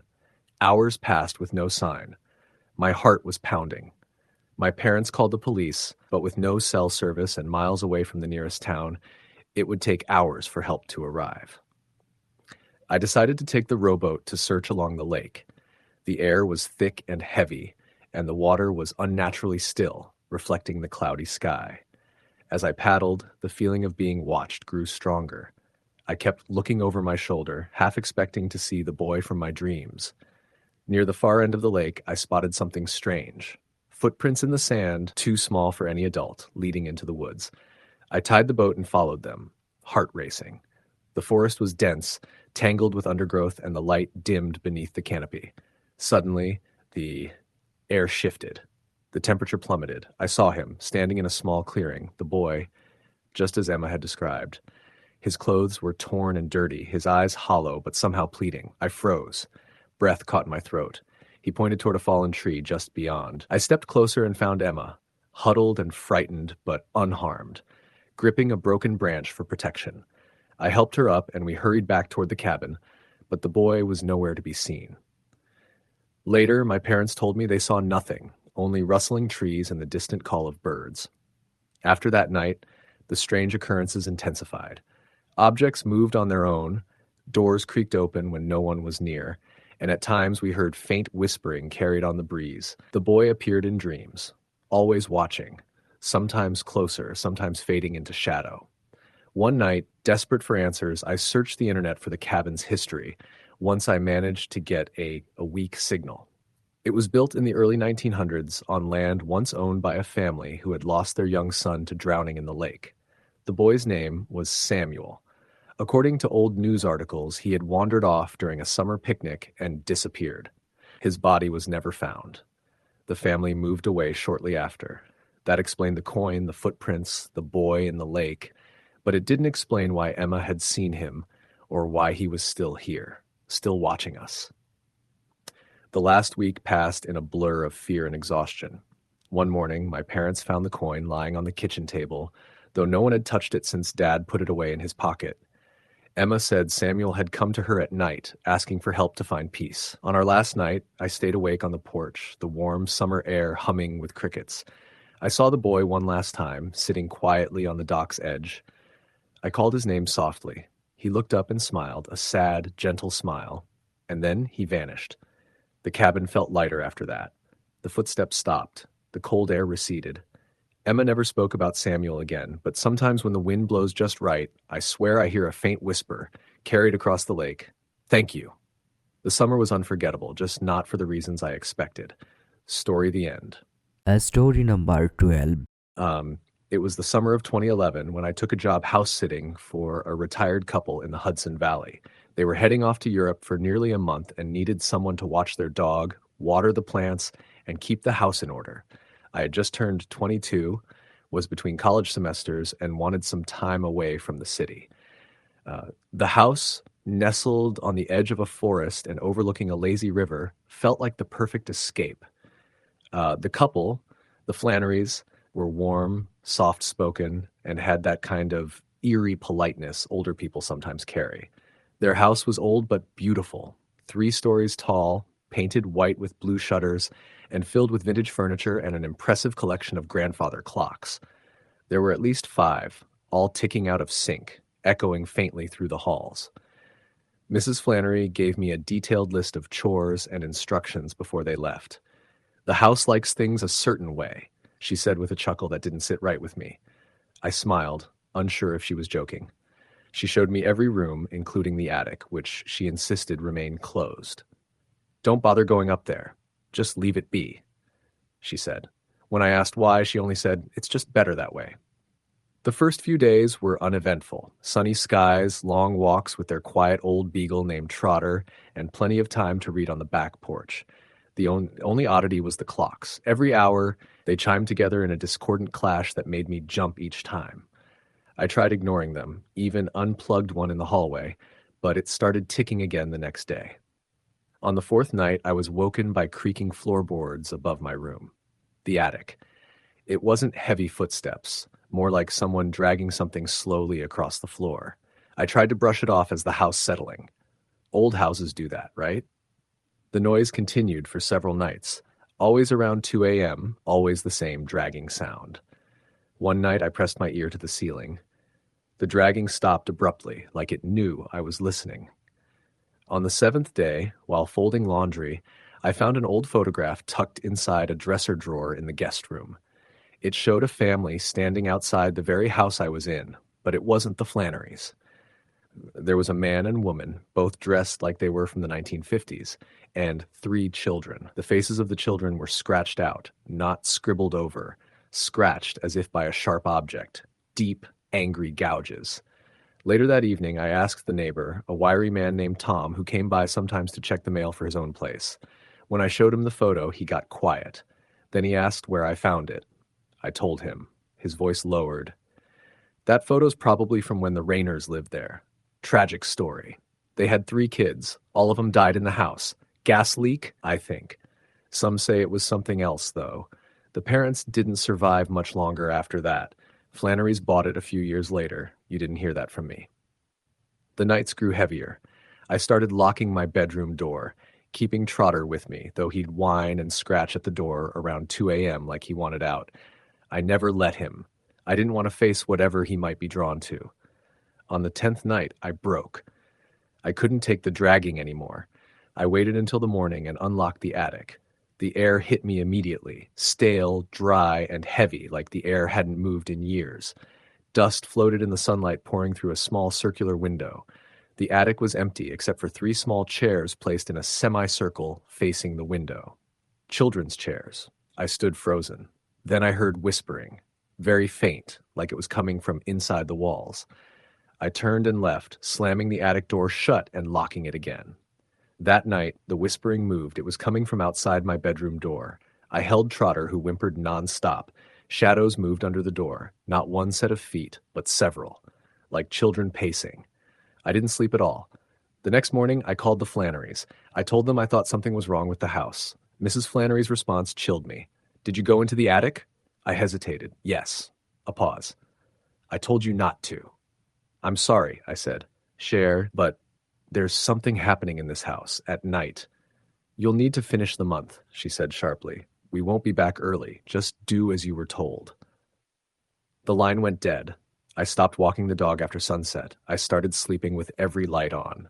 The clocks were the worst part. They no longer chimed on the hour. They chimed at random, day and night. I unplugged all of them. Still, the ticking remained. On the 15th night, I dreamt I was in the attic. The chairs were there, and so were the children. I couldn't see their faces, just silhouettes. They turned toward me, and in unison they said, "You're not supposed to be here." I woke up to the attic door swinging open on its own. I nailed it shut. Tom stopped by the next morning, saw the hammer and nails, and said nothing. But he handed me something before leaving, a small wooden cross on a chain. "Just keep it on you," he said. "Don't ask. Don't take it off." I wore it everywhere. The days were getting hotter, sweltering, no breeze, no relief. But at night, it was freezing. I could see my breath in the halls. The clocks had started ticking backward. One morning, I woke to find all the furniture in the living room rearranged. The chairs were set in a circle, like a meeting. In the center, the photo of the Rayners. No scratches on the children's faces anymore. The whispering turned into voices, children's voices. Laughing, calling my name, whispering it into my ear when I was half asleep. I heard footsteps in the basement now, too. Something heavy being dragged again. The dog refused to enter the hallway. I tried leaving, packed my things, got in my car. It wouldn't start. Dead battery. Tom wasn't home, no one else nearby. I was stuck. I decided I'd just stay outside during the nights, sleep in the backyard or on the porch. But even outside, the air felt wrong. There were moments I'd look toward the forest and see small figures standing just at the tree line, unmoving, watching. On the 22nd night, I woke to the sound of something walking down the stairs. I stayed perfectly still. Trotter had left the room. How, I didn't know. My bedroom door creaked open on its own. I saw nothing, but I felt something enter. The temperature dropped, and I could smell old wood and decay. The ticking stopped. Total silence. Then the whispering started again. It said my name slowly, over and over from all corners of the room. I screamed and jumped from the bed, running out of the house barefoot. I didn't stop until sunrise. When I returned, the attic door was wide open again. The chairs had moved. They now faced the door as if waiting for me. I didn't sleep again. I didn't eat. I waited for the Flannerys to return. When they finally did, I told them everything. Mrs. Flannery looked at me with tired eyes. "We told you not to go in the attic." Mr. Flannery didn't say a word. He just started covering all the mirrors in the house with sheets. I left that afternoon. I never returned. They never called to thank me or pay me. I didn't care. I didn't want the money. I just wanted distance from that house. Years later, I looked up the property, found an old article. The Rayners hadn't died in a gas leak. The children had gone missing one by one over 3 consecutive summers. Only after the third vanished did the parents stop answering their door. When police entered the home, they found the children's shoes in the attic, all facing the window. The parents were never found. Now, every summer, I avoid forested areas. I don't house sit, and I can't hear the ticking of a clock without feeling like something is watching me. Last month, I received a package with no return address. Inside was one of the children's chairs, just the chair, nothing else. Story the end. Story number 13. The summer I turned 19, I spent my vacation in a small town in upstate New York called Millbrook. It was the kind of place where the population barely hit a few thousand, and everyone seemed to know everyone else. The town had a long history, mostly peaceful, but with a few stories the locals would quietly share if you were listening close. I was staying at my grandmother's old farmhouse just outside the town proper, a place she had inherited from her mother, and before that, her mother's mother. The house was an old Victorian, built sometime in the late 1800s. It sat on a couple of acres, surrounded by thick woods, with a small creek running behind the barn. My grandmother wasn't there. She was off visiting relatives for the summer, so I was alone in the house. I liked it that way. Quiet, slow days with nothing to do but read, walk around the property, and occasionally go into town for ice cream or a burger. It was the perfect escape from the chaos of my city life. But as the days passed, I started to notice things I couldn't explain, things that slowly chipped away at the calm I'd hoped for. The first night was uneventful. I arrived late afternoon, unpacked, and made myself a sandwich.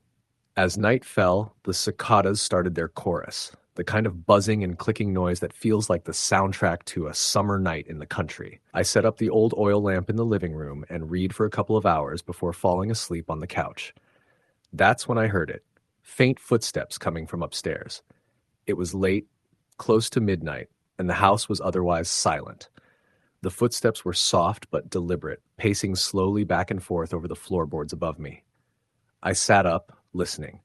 They stopped suddenly, and then I heard a faint creak, like the sound of a door opening.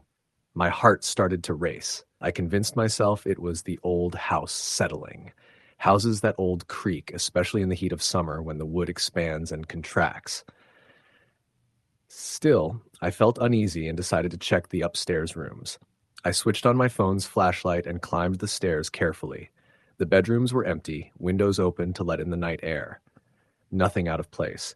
I found the door to the attic cracked open, which I was certain had been shut earlier. I pushed it closed and went back downstairs, locking the door behind me.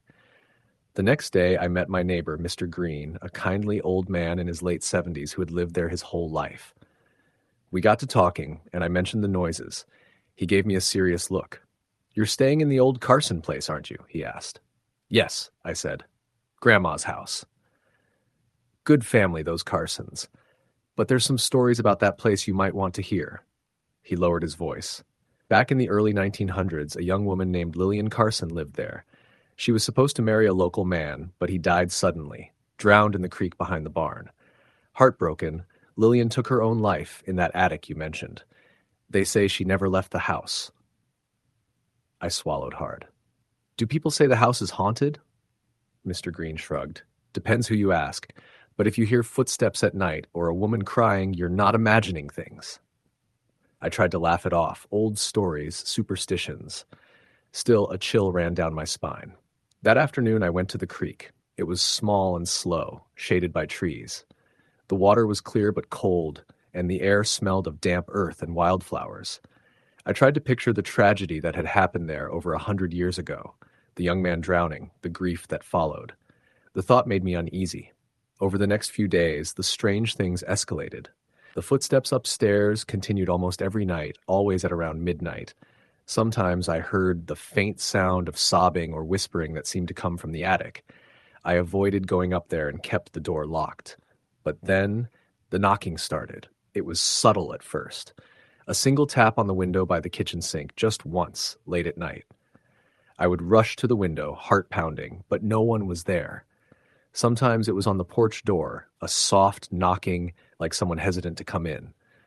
When I looked out, the porch was empty except for the shadows of the trees.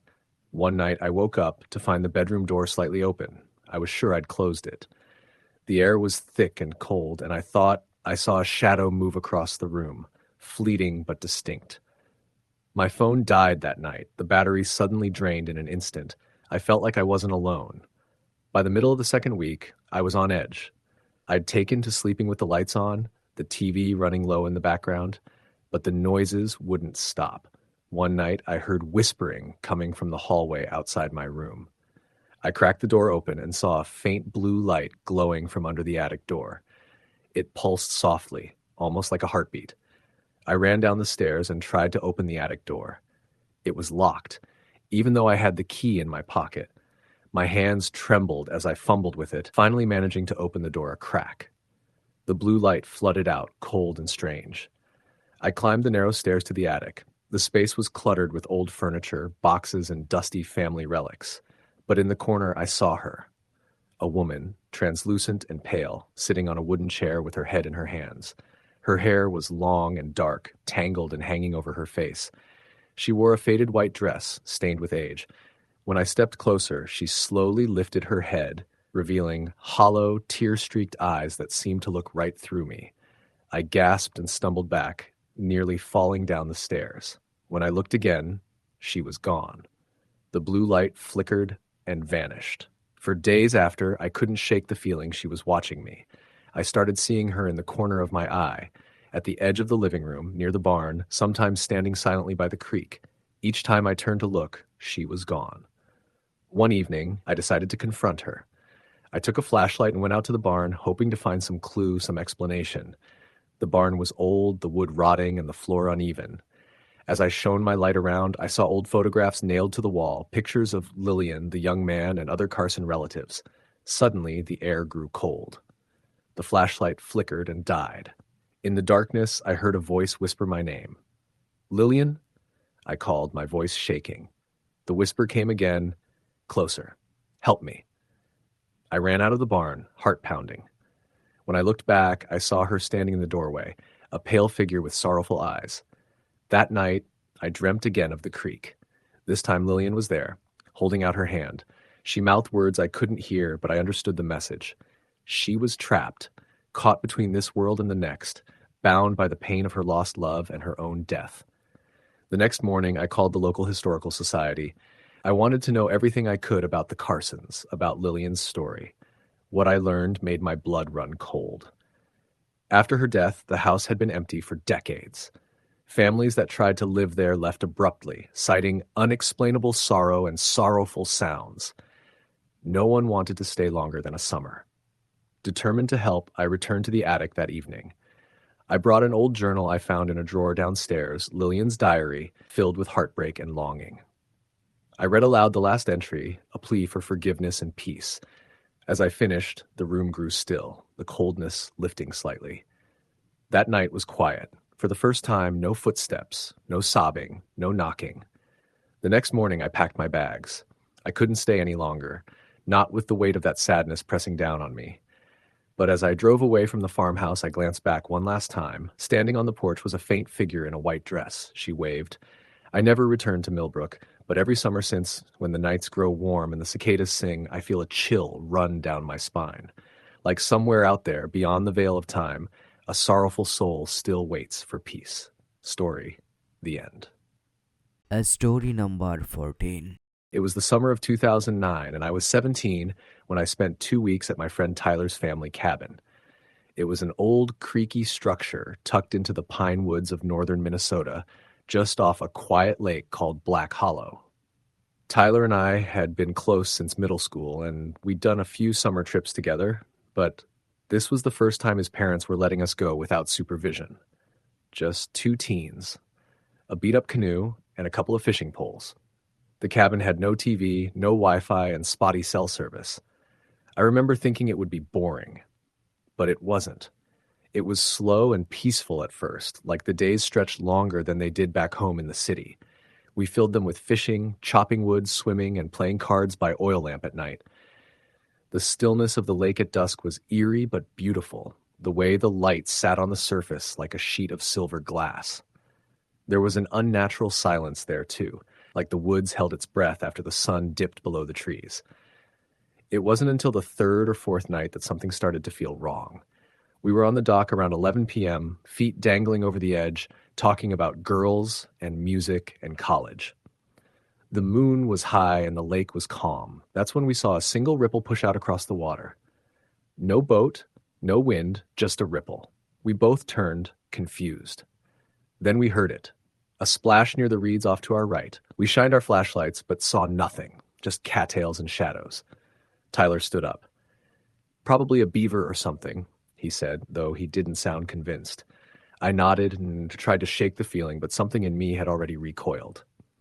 That night, I lay awake in the bunk bed while Tyler snored softly above me. I couldn't sleep. I kept hearing things, soft creaks outside, the occasional tap against the window. Around 2 a.m., I finally drifted off, only to wake again to the sound of footsteps on the deck. Not the soft plodding of an animal. These were distinct, heavy footfalls. Human. I held my breath and looked at the window by my bed. There was no one, just the dark outline of the trees swaying slightly. I got up quietly and went to the front door, locked the deadbolt, and peered out the small window. The deck was empty. I told myself it was in my head, nerves maybe, or a deer stepping on the wooden slats. But something about it felt too intentional. The next morning, I found wet footprints leading up the deck stairs, across the boards, and stopping at the front door. Bare feet. The trail disappeared just before the first step down into the grass. I didn't tell Tyler at first. I didn't want to spook him or ruin our trip, but I took pictures with my phone, just in case. The weirdness ramped up over the next couple of days. At night, we started hearing voices from the woods. Not shouting, just murmuring. Soft enough that we couldn't make out words, but loud enough that it wasn't wind. The forest felt different at night. The stillness was heavier, like it was pressing in from all sides. One night, we stayed up late playing poker, trying to ignore the eerie vibe. Around midnight, the lantern sputtered out suddenly. No draft, no warning, just blackness. I got up to relight it while Tyler held a flashlight. That's when we both heard it. A single knock on the cabin wall. We froze. Another knock, then another. It moved around the side, one knock at a time, like someone circling us, dragging their knuckles across the wooden slats. We didn't say a word, just sat there listening. Then silence. I grabbed the axe we'd been using for firewood and crept to the window. I couldn't see anyone. Tyler shined his flashlight through the side window, and for a split second, we both saw something standing at the tree line, just at the edge of the light. A pale figure, long hair, no clothes. We blinked, and it was gone. I didn't sleep that night. I sat up with the axe in my lap while Tyler locked the door with an extra chair jammed under the knob. The next morning, we tried to convince ourselves it was some local screwing with us, maybe a drifter or some nut job from a nearby cabin. But the nearest property was 2 miles through dense woods, and the locals we'd run into at the general store had been friendly and old. On the 7th day, we paddled to a small island near the center of the lake. It was maybe 300 yards wide, covered in dense pine and a few flat rocks near the edge. We thought getting away from the cabin for a bit might clear our heads. We brought a small cooler, a couple of sandwiches, and a fishing rod. As we walked the edge of the island, we came across something strange. A wooden cross, no more than 2 feet tall, partially buried in the soil near a tree. At its base was a pile of stones and what looked like a locket. Tyler picked it up and opened it. Inside was a faded picture of a girl, maybe 16, and a small clipping of blonde hair. Neither of us said anything for a long moment. Then we heard the water shift. We turned, and about 20 feet from shore, a head broke the surface. It was a girl, pale skin, matted blonde hair, just floating there, not moving. Her eyes were closed. Then they opened. We both screamed and sprinted back to the canoe, nearly tipping it as we jumped in. When I looked back, the girl was gone. The lake was still. Silent. We paddled like hell back to the cabin and agreed right then we were leaving the next morning. That night, the whispers came back. clearer this time. One voice, not many. I'm still here, it said. You saw me. We barricaded the doors, pulled the mattress into the middle of the living room, and sat with knives and axes, waiting for dawn. At some point, I must have fallen asleep. When I woke up, Tyler was gone. I called out for him. Nothing. The door was unlocked. I ran outside, heart pounding. I saw his footprints in the dirt, barefoot. They led down to the dock. I sprinted there, screaming his name. The canoe was drifting about 10 feet out. Inside it, Tyler was sitting, eyes wide, staring at the water. "Tyler," I shouted. "What the hell are you doing?" He didn't answer, just kept staring. I jumped in and swam to the canoe, pulled myself up beside him. His lips were moving, whispering. "I saw her. I saw her. She's waiting." I slapped him, shook him. He blinked, looked at me like he didn't recognize who I was. Then he broke down sobbing. We packed up that afternoon and left the cabin. Didn't even clean up. Just threw our bags in the truck and drove back to the city in silence. Weeks later, I did some digging. Found an old newspaper article from 1978. A girl named Abigail Larson had gone missing from a church summer camp on Black Hollow Lake. She was last seen swimming out to the small island. They never found her body, just her locket and a trail of wet footprints leading into the woods. I showed it to Tyler. He didn't speak for a full minute. Then he looked at me and said, "She's still there." He hasn't talked about it since. Sometimes I dream about the lake. I hear that voice whispering from the shore, calling me back, and I haven't set foot near open water since. Story the end. Story number 15. The summer I turned 24, I decided to take a break from the city. The humidity, the constant noise, and the endless buzz of life had worn me down. My uncle had a small cabin in the mountains of North Carolina that he barely used during the summer, so he offered it to me for a month. I jumped at the chance. I thought the peace and quiet would be just what I needed. The cabin was perched on the edge of a dense forest, about a mile off the nearest paved road. The last stretch to get there was a dirt path, overgrown and narrow. The air smelled different as soon as I stepped out of my car, pine, earth, and something older. The house itself was small and rustic, wooden floors, creaky stairs, and windows that looked out over the valley below. My uncle warned me that the cell phone reception was spotty at best, but I didn't care. I brought my laptop, some books, and plenty of food. The first few days were idyllic. I spent mornings walking through the woods, afternoons reading on the porch, and nights lying awake under a sky full of stars. The quiet was a balm to my city-worn nerves. But around the fourth day, things started to feel off. It began with small noises. Soft footsteps on the porch when I was alone inside, the distant sound of someone whispering just outside my window at night. The wind rustling the leaves was normal, but this felt different, deliberate somehow. One evening, as I was getting ready for bed, I heard a knock on the front door. I wasn't expecting anyone, and the nearest neighbor was over a mile away. I called out, but there was no answer. I peeked through the window, but no one was there. When I opened the door, I found a small bundle of wildflowers resting on the doorstep. I picked them up and noticed they were wilted, as if they'd been picked days ago. The scent was faint but strange, something sweet and metallic. I shrugged it off, thinking maybe a passing hiker left them. But the feeling of being watched grew stronger. That night, I dreamt I was walking through the forest. The trees seemed taller, darker. I felt a presence behind me, but didn't dare look back. Suddenly, I stumbled upon an old, crumbling stone well. Leaning over, I saw the reflection of a pale face staring back at me. I screamed and woke up in a cold sweat. For the next few days, I avoided the woods. I stuck to the porch and the cabin. The knocking on the door continued every evening around the same time, always no one there when I checked. The whispers turned into faint voices calling my name, echoing from the woods. I started locking all the doors and windows, but the feeling of dread never left. One afternoon, while exploring the edge of the property, I found a shallow grave covered by a thin layer of leaves and dirt.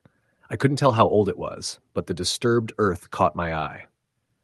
I cleared some of the leaves and uncovered a small wooden box, weathered and cracked. Inside was a rusted locket with a faded photograph of a young woman smiling softly. I took it back to the cabin, intending to research the land's history. I discovered that decades ago, a woman named Eleanor had disappeared in these woods during a summer storm. No one ever found her body. The locals whispered that her spirit still wandered, searching for peace. That night, the knocking was louder, more urgent. I barely slept, the shadows seeming to crawl closer. Around midnight, I heard footsteps inside the cabin, slow and deliberate. I turned on the lights, but the rooms were empty. In the morning, I found muddy footprints leading from the front door to the back porch. I had left the windows closed and the doors locked all night. I packed my bags that afternoon. As I drove away, the air seemed to shift, heavier somehow. Looking back, the cabin's windows reflected something pale standing just inside. I never went back. Years later, I learned that every summer, hikers in that area reported seeing a woman in a white dress near a stone well, her eyes hollow and her voice calling out for help. Sometimes the past doesn't stay buried. Story the end. Story number 16. It was the summer before my senior year of college when I spent a few weeks at my grandmother's old farmhouse in rural Virginia. She had passed away the year before, and the house was empty for the first time in decades. My parents were tied up with work, so they asked if I wanted to stay there alone and keep an eye on the place. It seemed like a peaceful spot, miles from the nearest town, surrounded by fields and patches of thick woods. I thought it would be a good chance to clear my head before the chaos of my final year. The house itself was large but worn. Built sometime in the early 1900s, it had wide wooden floors that creaked with every step and a high ceiling with a few cracks. The furniture was mostly covered in sheets, except for an old rocking chair by the fireplace. The walls were lined with faded family photos, some black and white, others with colors muted by time. I spent the first day unpacking and cleaning, trying to get everything ready. The summer days were long and hot, the kind that make the air feel thick and heavy. I liked to sit on the front porch in the evenings, watching fireflies flicker between the tall grass. The silence was almost tangible, broken only by cicadas and the occasional distant bark of a dog. For the first few nights, I slept soundly, the kind of deep sleep you get when you're truly exhausted. But on the third night, I woke up at exactly 3:17 a.m. The clock's red numbers glowed softly in the darkness. I couldn't move, like something was holding me down. My heart pounded, and the only sound was a faint scratching coming from the attic. It wasn't loud, but steady, like nails dragging against wood. I told myself it was probably just an animal, maybe a raccoon or a squirrel. The next day, I mentioned the noise to the local handyman, Mr. Coleman, who helped my grandmother with repairs. He looked uneasy and said the attic had been sealed for years and that no one was supposed to go up there. When I asked why, he hesitated, then said the previous owner had died in the house under mysterious circumstances. The story was vague, but he warned me to be careful and not to go near the attic door. Curiosity gnawed at me. That afternoon, I found the attic door in the hallway. Old wood, barely hanging on rusty hinges, covered by a thick layer of dust. The lock was broken, so with some effort I managed to pry it open. Inside, it was dark and smelled like mildew. I shone my flashlight around and saw old boxes, broken furniture, and a thin layer of cobwebs. I didn't see anything unusual at first, but then I noticed a small framed photograph leaning against the wall, half buried under some fabric. It was an old portrait of a young woman with dark hair and sad eyes, wearing a dress that looked from the 1920s. On the back, someone had written, Evelyn, 1924. I slipped the photo into my pocket and left the attic, feeling a chill creep down my spine. That night, I had trouble sleeping. Around 2 a.m., the scratching started again, only louder this time. It moved from the attic to the walls, like something trying to get out or in. I sat up, heart racing, and suddenly the rocking chair by the fireplace began to move slowly, back and forth as if someone were sitting in it. I froze, unable to look away. After a few minutes, the chair stopped. The room was silent again, but the feeling of being watched lingered. I didn't sleep the rest of the night. The days after that were strange. Objects in the house would move slightly. An old vase shifted an inch. A photo frame was turned face down. Lights flickered on and off without explanation. I started hearing faint whispers, especially near the attic door, but every time I opened it, there was nothing. One afternoon, while exploring the backyard, I found a shallow grave marked only by a small, weathered cross. It was hidden beneath thick ivy. I cleared the leaves and found the name Evelyn M. carved into the wood, along with the date 1924. My stomach dropped. I went back inside and researched the local archives on my laptop. I discovered that Evelyn Miller was a young woman who had lived in the house nearly 100 years ago. She had disappeared one summer, and her body was never found. Rumors said she had been locked away in the attic by her family, who believed she was cursed. Some said she had died there, alone and scared. That night, I dreamt of Evelyn. She was standing at the foot of my bed, her eyes pleading. "Help me," she whispered, voice barely audible. "Set me free." I woke up sweating, heart pounding. I couldn't shake the feeling that her spirit was trapped in the house, desperate for release. The next day, I decided to return the photograph to the attic. I felt like it belonged there. Maybe it was the key. When I opened the attic door, a sudden gust of cold air rushed out, despite the heat outside.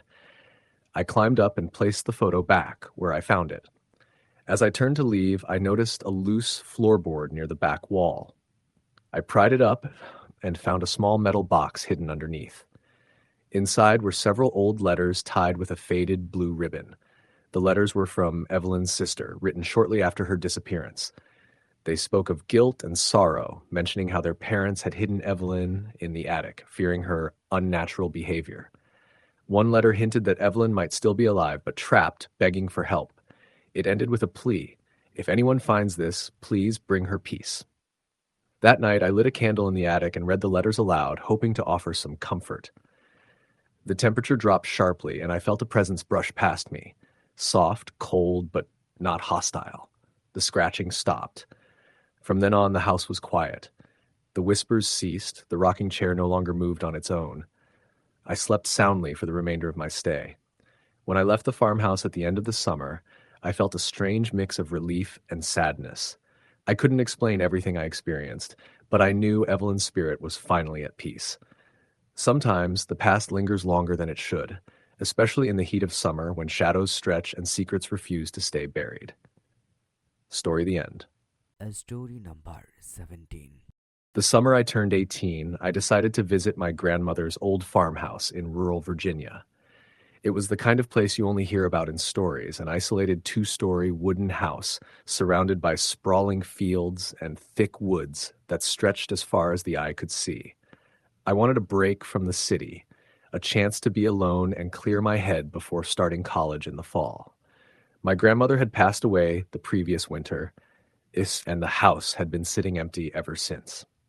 When I arrived in late June, the air was thick and heavy with humidity, the sun blazing overhead. The cicadas droned relentlessly, a constant buzz that felt like nature's white noise. The house creaked under the weight of age, paint peeling from the weathered siding, windows dusty and dark. Despite its rundown appearance, there was a strange charm about the place. The way the tall grass swayed in the breeze, how the long front porch stretched out like an invitation to sit and watch the world go by. I spent my first few days cleaning and exploring. The house was full of relics, old photographs, porcelain dolls in glass cases, stacks of letters tied with ribbon. I found my grandmother's diary tucked away in a drawer. It spoke of the family's history, the hardships of farming, and whispered of something she called the Watcher that had lingered on the land for generations. At first, I thought it was just an old superstition, a story to scare the kids during long summer nights. But the feeling in the house shifted after the first week. I started hearing things, soft footsteps on the upstairs wooden floorboards when I was alone downstairs, the faint smell of lilacs drifting through closed windows, even though the garden outside was wild and overgrown. At night, shadows moved just beyond the edge of the porch light, vanishing whenever I blinked or turned to look. One night, just before midnight, I was lying in bed in the upstairs guest room when I heard the unmistakable sound of someone whispering my name. It was soft, almost tender, but the voice carried an edge of sorrow. I sat up, heart pounding, scanning the room. The windows were shut tight, the house silent except for the gentle summer breeze stirring the curtains. I called out, "Who's there?" But only silence answered. The next morning, I told myself I'd imagined it. Heat and loneliness playing tricks on me. But later that day, I found fresh footprints on the porch, leading from the front steps around to the side door. They were small and bare, like a child's. I hadn't left the house all day, and no one else was around for miles. The sense of being watched grew stronger. I'd catch glimpses of a pale figure standing near the edge of the woods at dusk, always disappearing when I moved closer. At the market in town, I asked the locals about the house, and one old man gave me a wary look. "Y'all best be careful round those parts," he said. "That land's been cursed ever since the fire." "Fire?" I asked. "Long ago, back in the early 1900s, a girl named Eliza lived there. Folks say she was delicate, sickly, some said. One summer night, a fire broke out in the farmhouse. Eliza didn't make it out. Some reckon her spirit never left, watching over the place, waiting. I thanked him and left, the story sticking in my mind like a seed planted deep. That night, I had a nightmare. I was standing in the living room watching flames lick at the walls. The heat was suffocating, the smoke thick and choking. I heard a little girl's voice calling, "Help me, please." I ran toward the kitchen, but the fire was everywhere. Suddenly I was outside, watching the house burn, helpless, and in the flickering shadows, I saw her. Eliza, a ghostly figure, her eyes hollow, reaching out. I woke up drenched in sweat. Days passed and strange occurrences escalated. Doors would slam shut on their own, lights flickered despite fresh batteries, and the radio in the living room occasionally burst to life, playing static-laced lullabies. Once, I found a small, withered doll sitting on my pillow, its eyes scratched out. I started researching Eliza. According to some dusty town records, she was about 12 years old when the fire consumed the house. There were rumors of illness, tuberculosis perhaps, and whispers that she'd been locked in her room by her strict father during that final night. The fire's cause was never officially determined. Some said it was accidental, others hinted at something darker. One evening, around dusk, I decided to confront whatever was haunting the house. I took the doll I'd found and carried it to the small clearing near the backwoods. The sun was dipping low, casting long shadows between the trees. I spoke aloud, "Eliza, if you're here, please show me what you need." The air grew colder suddenly. The cicadas stopped, and a thick silence pressed down on me. I felt a presence behind me and turned slowly. There, standing just at the edge of the clearing, was a girl. She was translucent, pale as moonlight, her dress torn and dirty. Her eyes were deep wells of sadness. "Help me," she whispered. I blinked, and she was gone. After that, nights were the worst. Eliza appeared often, in the hallway, standing at the foot of my bed, or just beyond the window. Her whispers became clearer, filled with longing and despair. She showed me glimpses of that night, the crackling fire, her desperate pleas for help, her father's angry shouting as he barred the door. One night, I dreamed I was inside the burning house again, but this time I found Eliza trapped beneath a collapsed beam. I lifted it off her, and she smiled, the first time I'd seen anything but sorrow on her face. She reached out and touched my cheek, her fingers cold but comforting. "I'm free now," she said softly. I woke up with tears in my eyes. The next morning, the house felt different. The oppressive heaviness had lifted. The shadows weren't quite as dark, the whispers faded. On the porch steps, I found a single lilac blossom, a flower I hadn't seen growing on the property. Before leaving that summer, I buried the doll and the locket I'd found on the island near an old oak tree in the clearing. I said a prayer, asking for peace for Eliza's restless spirit. Years later, I returned to that farmhouse, now owned by distant relatives who were renovating it. Standing in the clearing, I felt a breeze, carrying with it a faint, sweet scent of lilacs. For a moment, I thought I saw a young girl watching from the edge of the woods. Then she was gone. Sometimes in summer when the cicadas start to sing, I still hear her voice in the wind, soft and grateful. Story the end. Story number 18. The summer I turned 25, I decided to spend a few weeks alone at my family's old cabin nestled deep in the woods of northern Michigan.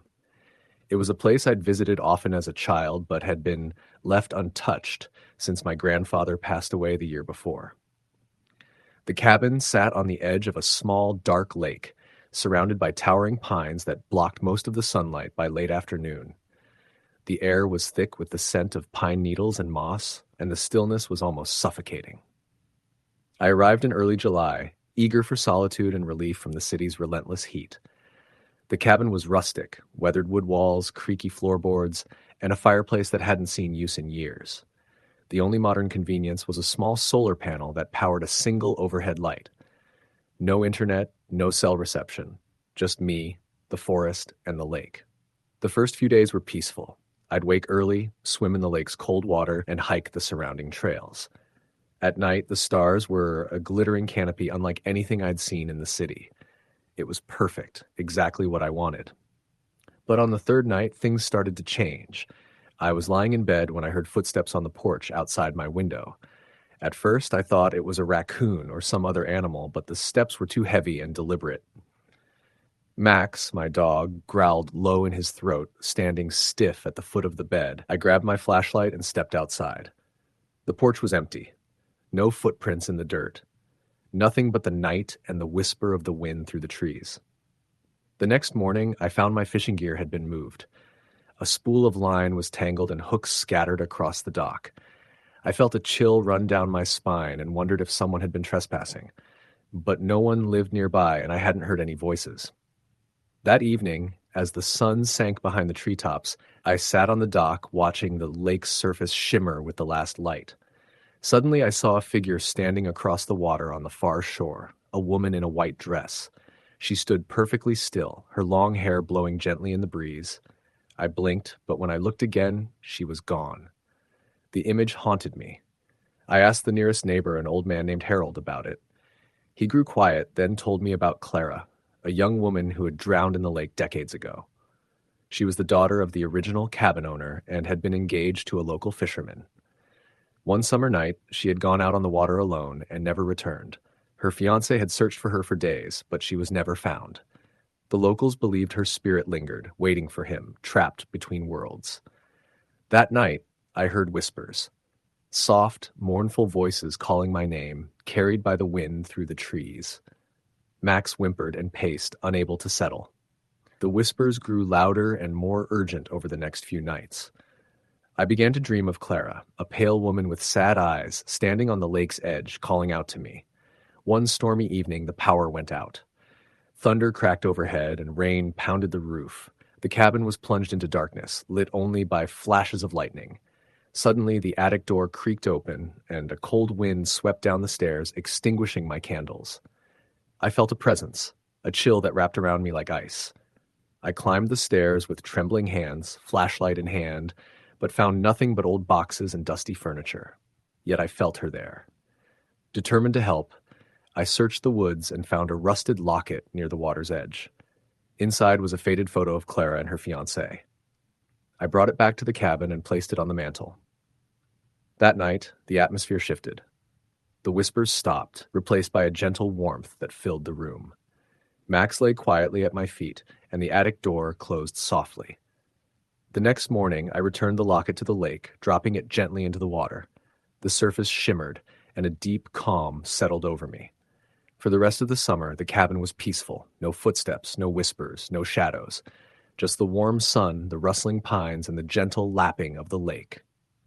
Years later, when I think back to that summer, I still hear the faint splash of water and a soft voice calling my name on the wind. I like to believe I helped a lost soul find her rest. Story the end. Story number 19. It was the summer of 2012 and I had just turned 17. That meant I was finally old enough to join the annual summer trip my older cousins took every July. 4 days camping at Coyote Ridge, deep in the woods of northern Wisconsin. My cousins had been doing it since they were in high school. No parents, no rules, and supposedly, no cell service. I wasn't exactly a nature guy, but I was desperate to get out of the house and feel like I belonged somewhere for once. There were 6 of us that year. My cousin Jared, 23 and the unofficial leader, had been to Coyote Ridge the most. Then there was his younger brother Luke, who was 20 and loud as hell. Amanda and Elise were twins, also 20, and the only ones who remembered to bring actual food. Ben, the quiet one, was 19 and drove the minivan we all crammed into. Then there was me, nervous, awkward, and not sure why I said yes when Jared asked if I wanted to come. We arrived at the site just before dusk. The drive took over 6 hours, and by the time we hiked the last mile to the ridge, sweat stuck our shirts to our backs. Jared said the place had been an old hunting ground long before the park system took it over. The area had no fire pits, no cabins, no designated trails. It was off-map and isolated. Just forest, a lake, and a few abandoned structures from decades ago. There was a clearing surrounded by pines where we pitched 3 tents in a semicircle. Jared and Ben took one, the twins another, and I shared with Luke, who kept cracking beer after beer and tossing the empty cans into the brush. I remember thinking how quiet the area was, the kind of quiet that pressed in on you. No bird song, no insects, no wind. Just the crackling of the fire and the occasional cough or laugh from someone at camp. That first night was uneventful. We told stories, roasted marshmallows, and drank until I felt fuzzy and slow. Jared mentioned the House of Bones, some crumbling cabin about half a mile away that supposedly still had antlers nailed to the ceiling. Amanda said last year they found claw marks on the walls inside. I thought it was just something they told to scare the new guy. But by the second day, something felt off. It started small. That morning when I stepped away from camp to pee, I saw boot prints in the dirt heading away from our tents. Not ours. These were heavier, deeper, spaced wider apart. When I followed them about 30 feet, they just stopped. No turn, no fade, just ended in the middle of a patch of dead moss. Later, when we all walked to the lake to swim, Elise let out a scream so sharp it made everyone freeze. She was standing in the water, ankle deep, staring down at something. When I got closer, I saw it, a rabbit's head floating just beneath the surface, its eyes open, body missing. The edges around the neck were torn, not clean. Amanda tried to say it was probably a fox or coyote. Elise didn't speak for hours after that. That night, I couldn't sleep. Luke snored beside me, dead to the world, but I lay there listening to the silence outside. Around 2 a.m., I thought I heard something brushing against the side of our tent. Not wind, more like fabric dragging slowly across nylon. I held my breath, afraid to move. Then I heard it, a low whistle. One note, held out and eerie, like someone trying to mimic birdsong but getting it wrong. It came again, then stopped. I woke up at dawn, not sure if I'd imagined it. When I got out of the tent, Jared and Ben were already up, crouched near the fire pit. Something was off with the firewood pile. All the logs were stacked in the shape of a figure, like a stickman, arms outstretched, legs bent awkwardly. At the center was a chunk of bone. It looked like a jaw, human or animal, I couldn't tell. No one here did this, Jared said, watching us one by one. You think someone's messing with us? Ben asked. Jared nodded. Or worse, there's crap in these woods people don't talk about. Old stuff. The mood shifted. Everyone stayed closer to camp that day. Jared suggested we check out the House of Bones, saying if someone was stalking us, maybe they'd be there. It didn't feel like a great plan, but no one wanted to stay behind. The hike to the cabin took us through thick underbrush and a narrow ravine that stank of stagnant water. When we found the building, it was worse than I'd pictured. Half the roof had collapsed, and the walls leaned at strange angles. The door was gone. Inside, it was dark and cool, like the trees blocked all the sun. And yes, there were antlers. Dozens of them nailed to the ceiling beams, some cracked, others still stained with whatever had once been alive. But that wasn't the worst part. In the far corner of the room was a pile of clothes. Not old ones, new. A hoodie from a band I recognized, sneakers, jeans. Folded neatly on top was a phone, dead and cracked. Amanda picked it up and gasped. This belonged to Gina, she said. She was supposed to come last year and never showed. She backed out, didn't she?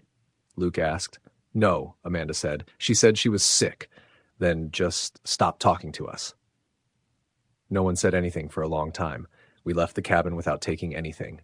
The woods felt heavier on the way back. The trees seemed too close, the air too still. I kept seeing movement from the corners of my eyes, shadows slipping between trunks, branches twitching without wind. That night was the worst. The fire wouldn't light properly. The matches kept going out. The kindling felt damp, even though there had been no rain. Jared got it going eventually, but it barely flickered. No one wanted to talk. We ate in silence. I watched the darkness beyond the clearing, half expecting something to step out from the trees. Around midnight, while everyone slept, I got up to pee and wandered just out of the tent's glow. I was midstream when I heard footsteps, slow, deliberate, crunching the pine needles behind me. I turned, heart pounding, and saw nothing. But the footsteps continued. Then the whistling started again. Same tune.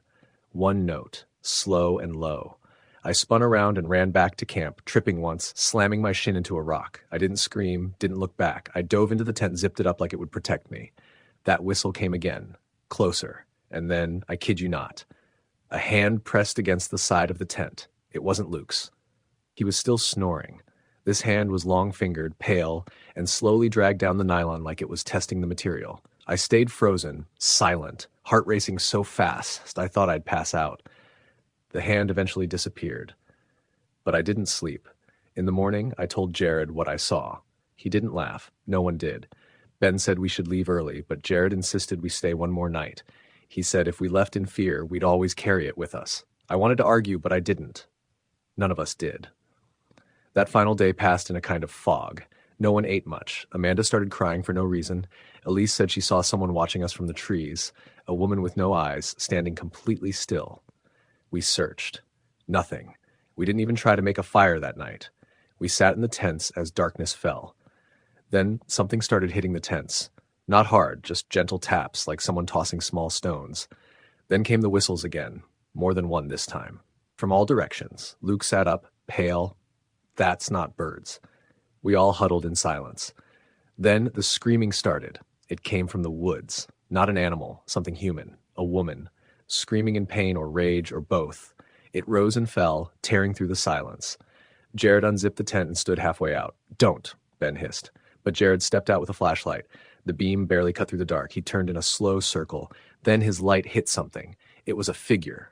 Tall, draped in torn cloth. No face, just skin stretched over bone, mouth open too wide like it had been ripped in both directions. And it had no eyes, just dark sockets, empty and gaping. The screaming stopped. The thing turned toward him. Jared screamed. We bolted. All of us. No shoes, no flashlights. We ran into the dark, blindly, crashing through branches and brambles. I didn't know where I was going. I didn't care. I just ran. I tripped and hit the ground hard. When I looked up, I was alone. The forest spun around me, thick and black. My ears rang with silence, then another whistle. Inches from my ear, I rolled and scrambled up, but something grabbed my ankle. I kicked, screamed, twisted free, and ran until I hit the gravel road. Somehow I'd found the access path. I didn't stop running until I saw the van. The others arrived over the next hour. Jared didn't. We waited until sunrise, then went back. We never found him. The campsite looked the same, tents intact. Food untouched.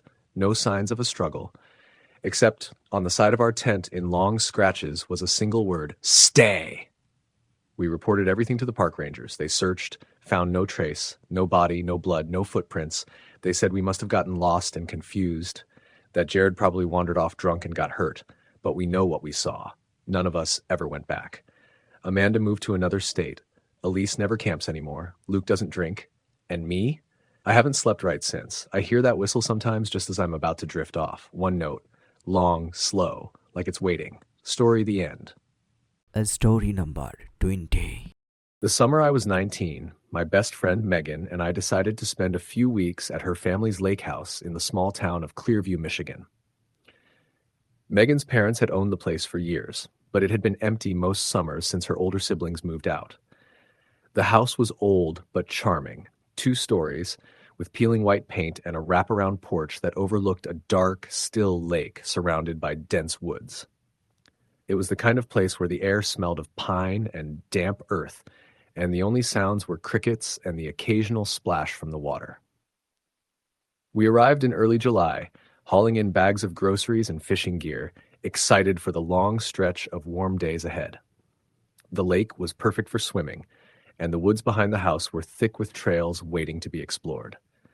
The first few days passed without incident, filled with laughter, late-night campfires, and long swims. The sun would set slowly, painting the sky in oranges and purples, and then the stars would blanket the night.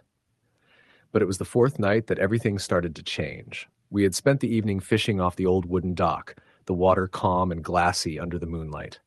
As we packed up to head inside, Megan suddenly froze, her eyes fixed on the far side of the lake. "Do you see that?" she whispered. I looked where she was staring and thought I saw something move, a faint silhouette near the trees, but it vanished as quickly as it appeared. I laughed it off, saying it was probably a deer or some other animal. But Megan looked pale, uneasy. Later that night, I woke to the sound of footsteps on the porch outside our bedroom window. Max, her golden retriever, growled low, bristling beside the bed. I grabbed my phone to check the time. It was 2:17 a.m. The porch light was off, so I crept quietly to the window and peered out. There was no one there.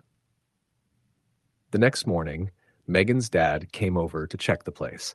When I mentioned the footsteps, he exchanged a look with Megan, then said, "You know, there's an old story about this lake. They say a girl drowned here years ago, right near the dock." I had never heard of it.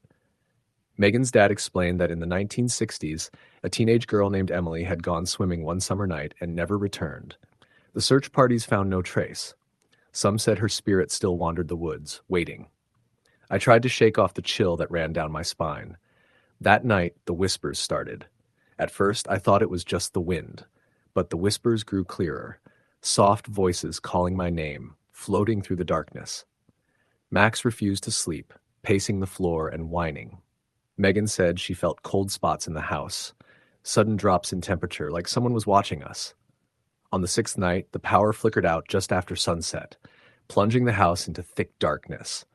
We lit candles and huddled in the living room, trying to ignore the creaking noises coming from the attic. The wind howled outside, shaking the windows. Then I heard it, a slow, wet, dragging sound coming from the back door. We both froze. Megan whispered, "Did you lock that?" I nodded, but was suddenly too afraid to check. Max growled ferociously, hair raised along his spine. The sound stopped, but the door rattled as if something was trying to get in. Suddenly, the attic stairs creaked open with a loud groan. Shadows moved above us. Megan grabbed my hand and whispered, "We need to get out." We scrambled to gather our things, the whispers now a chorus of desperate voices surrounding us. As we rushed toward the car, the porch light flickered on by itself, revealing the faint outline of a woman in a white dress standing at the edge of the trees. Her eyes glowed faintly, and her mouth moved, mouthing words we couldn't hear. We didn't stop driving until the town's lights appeared. The lake house was left behind in the dark, the night alive with secrets. Years later, Megan and I still talk about that summer. The lake remains quiet, but every so often I swear I hear a voice on the wind, calling my name, beckoning me back. Story the end.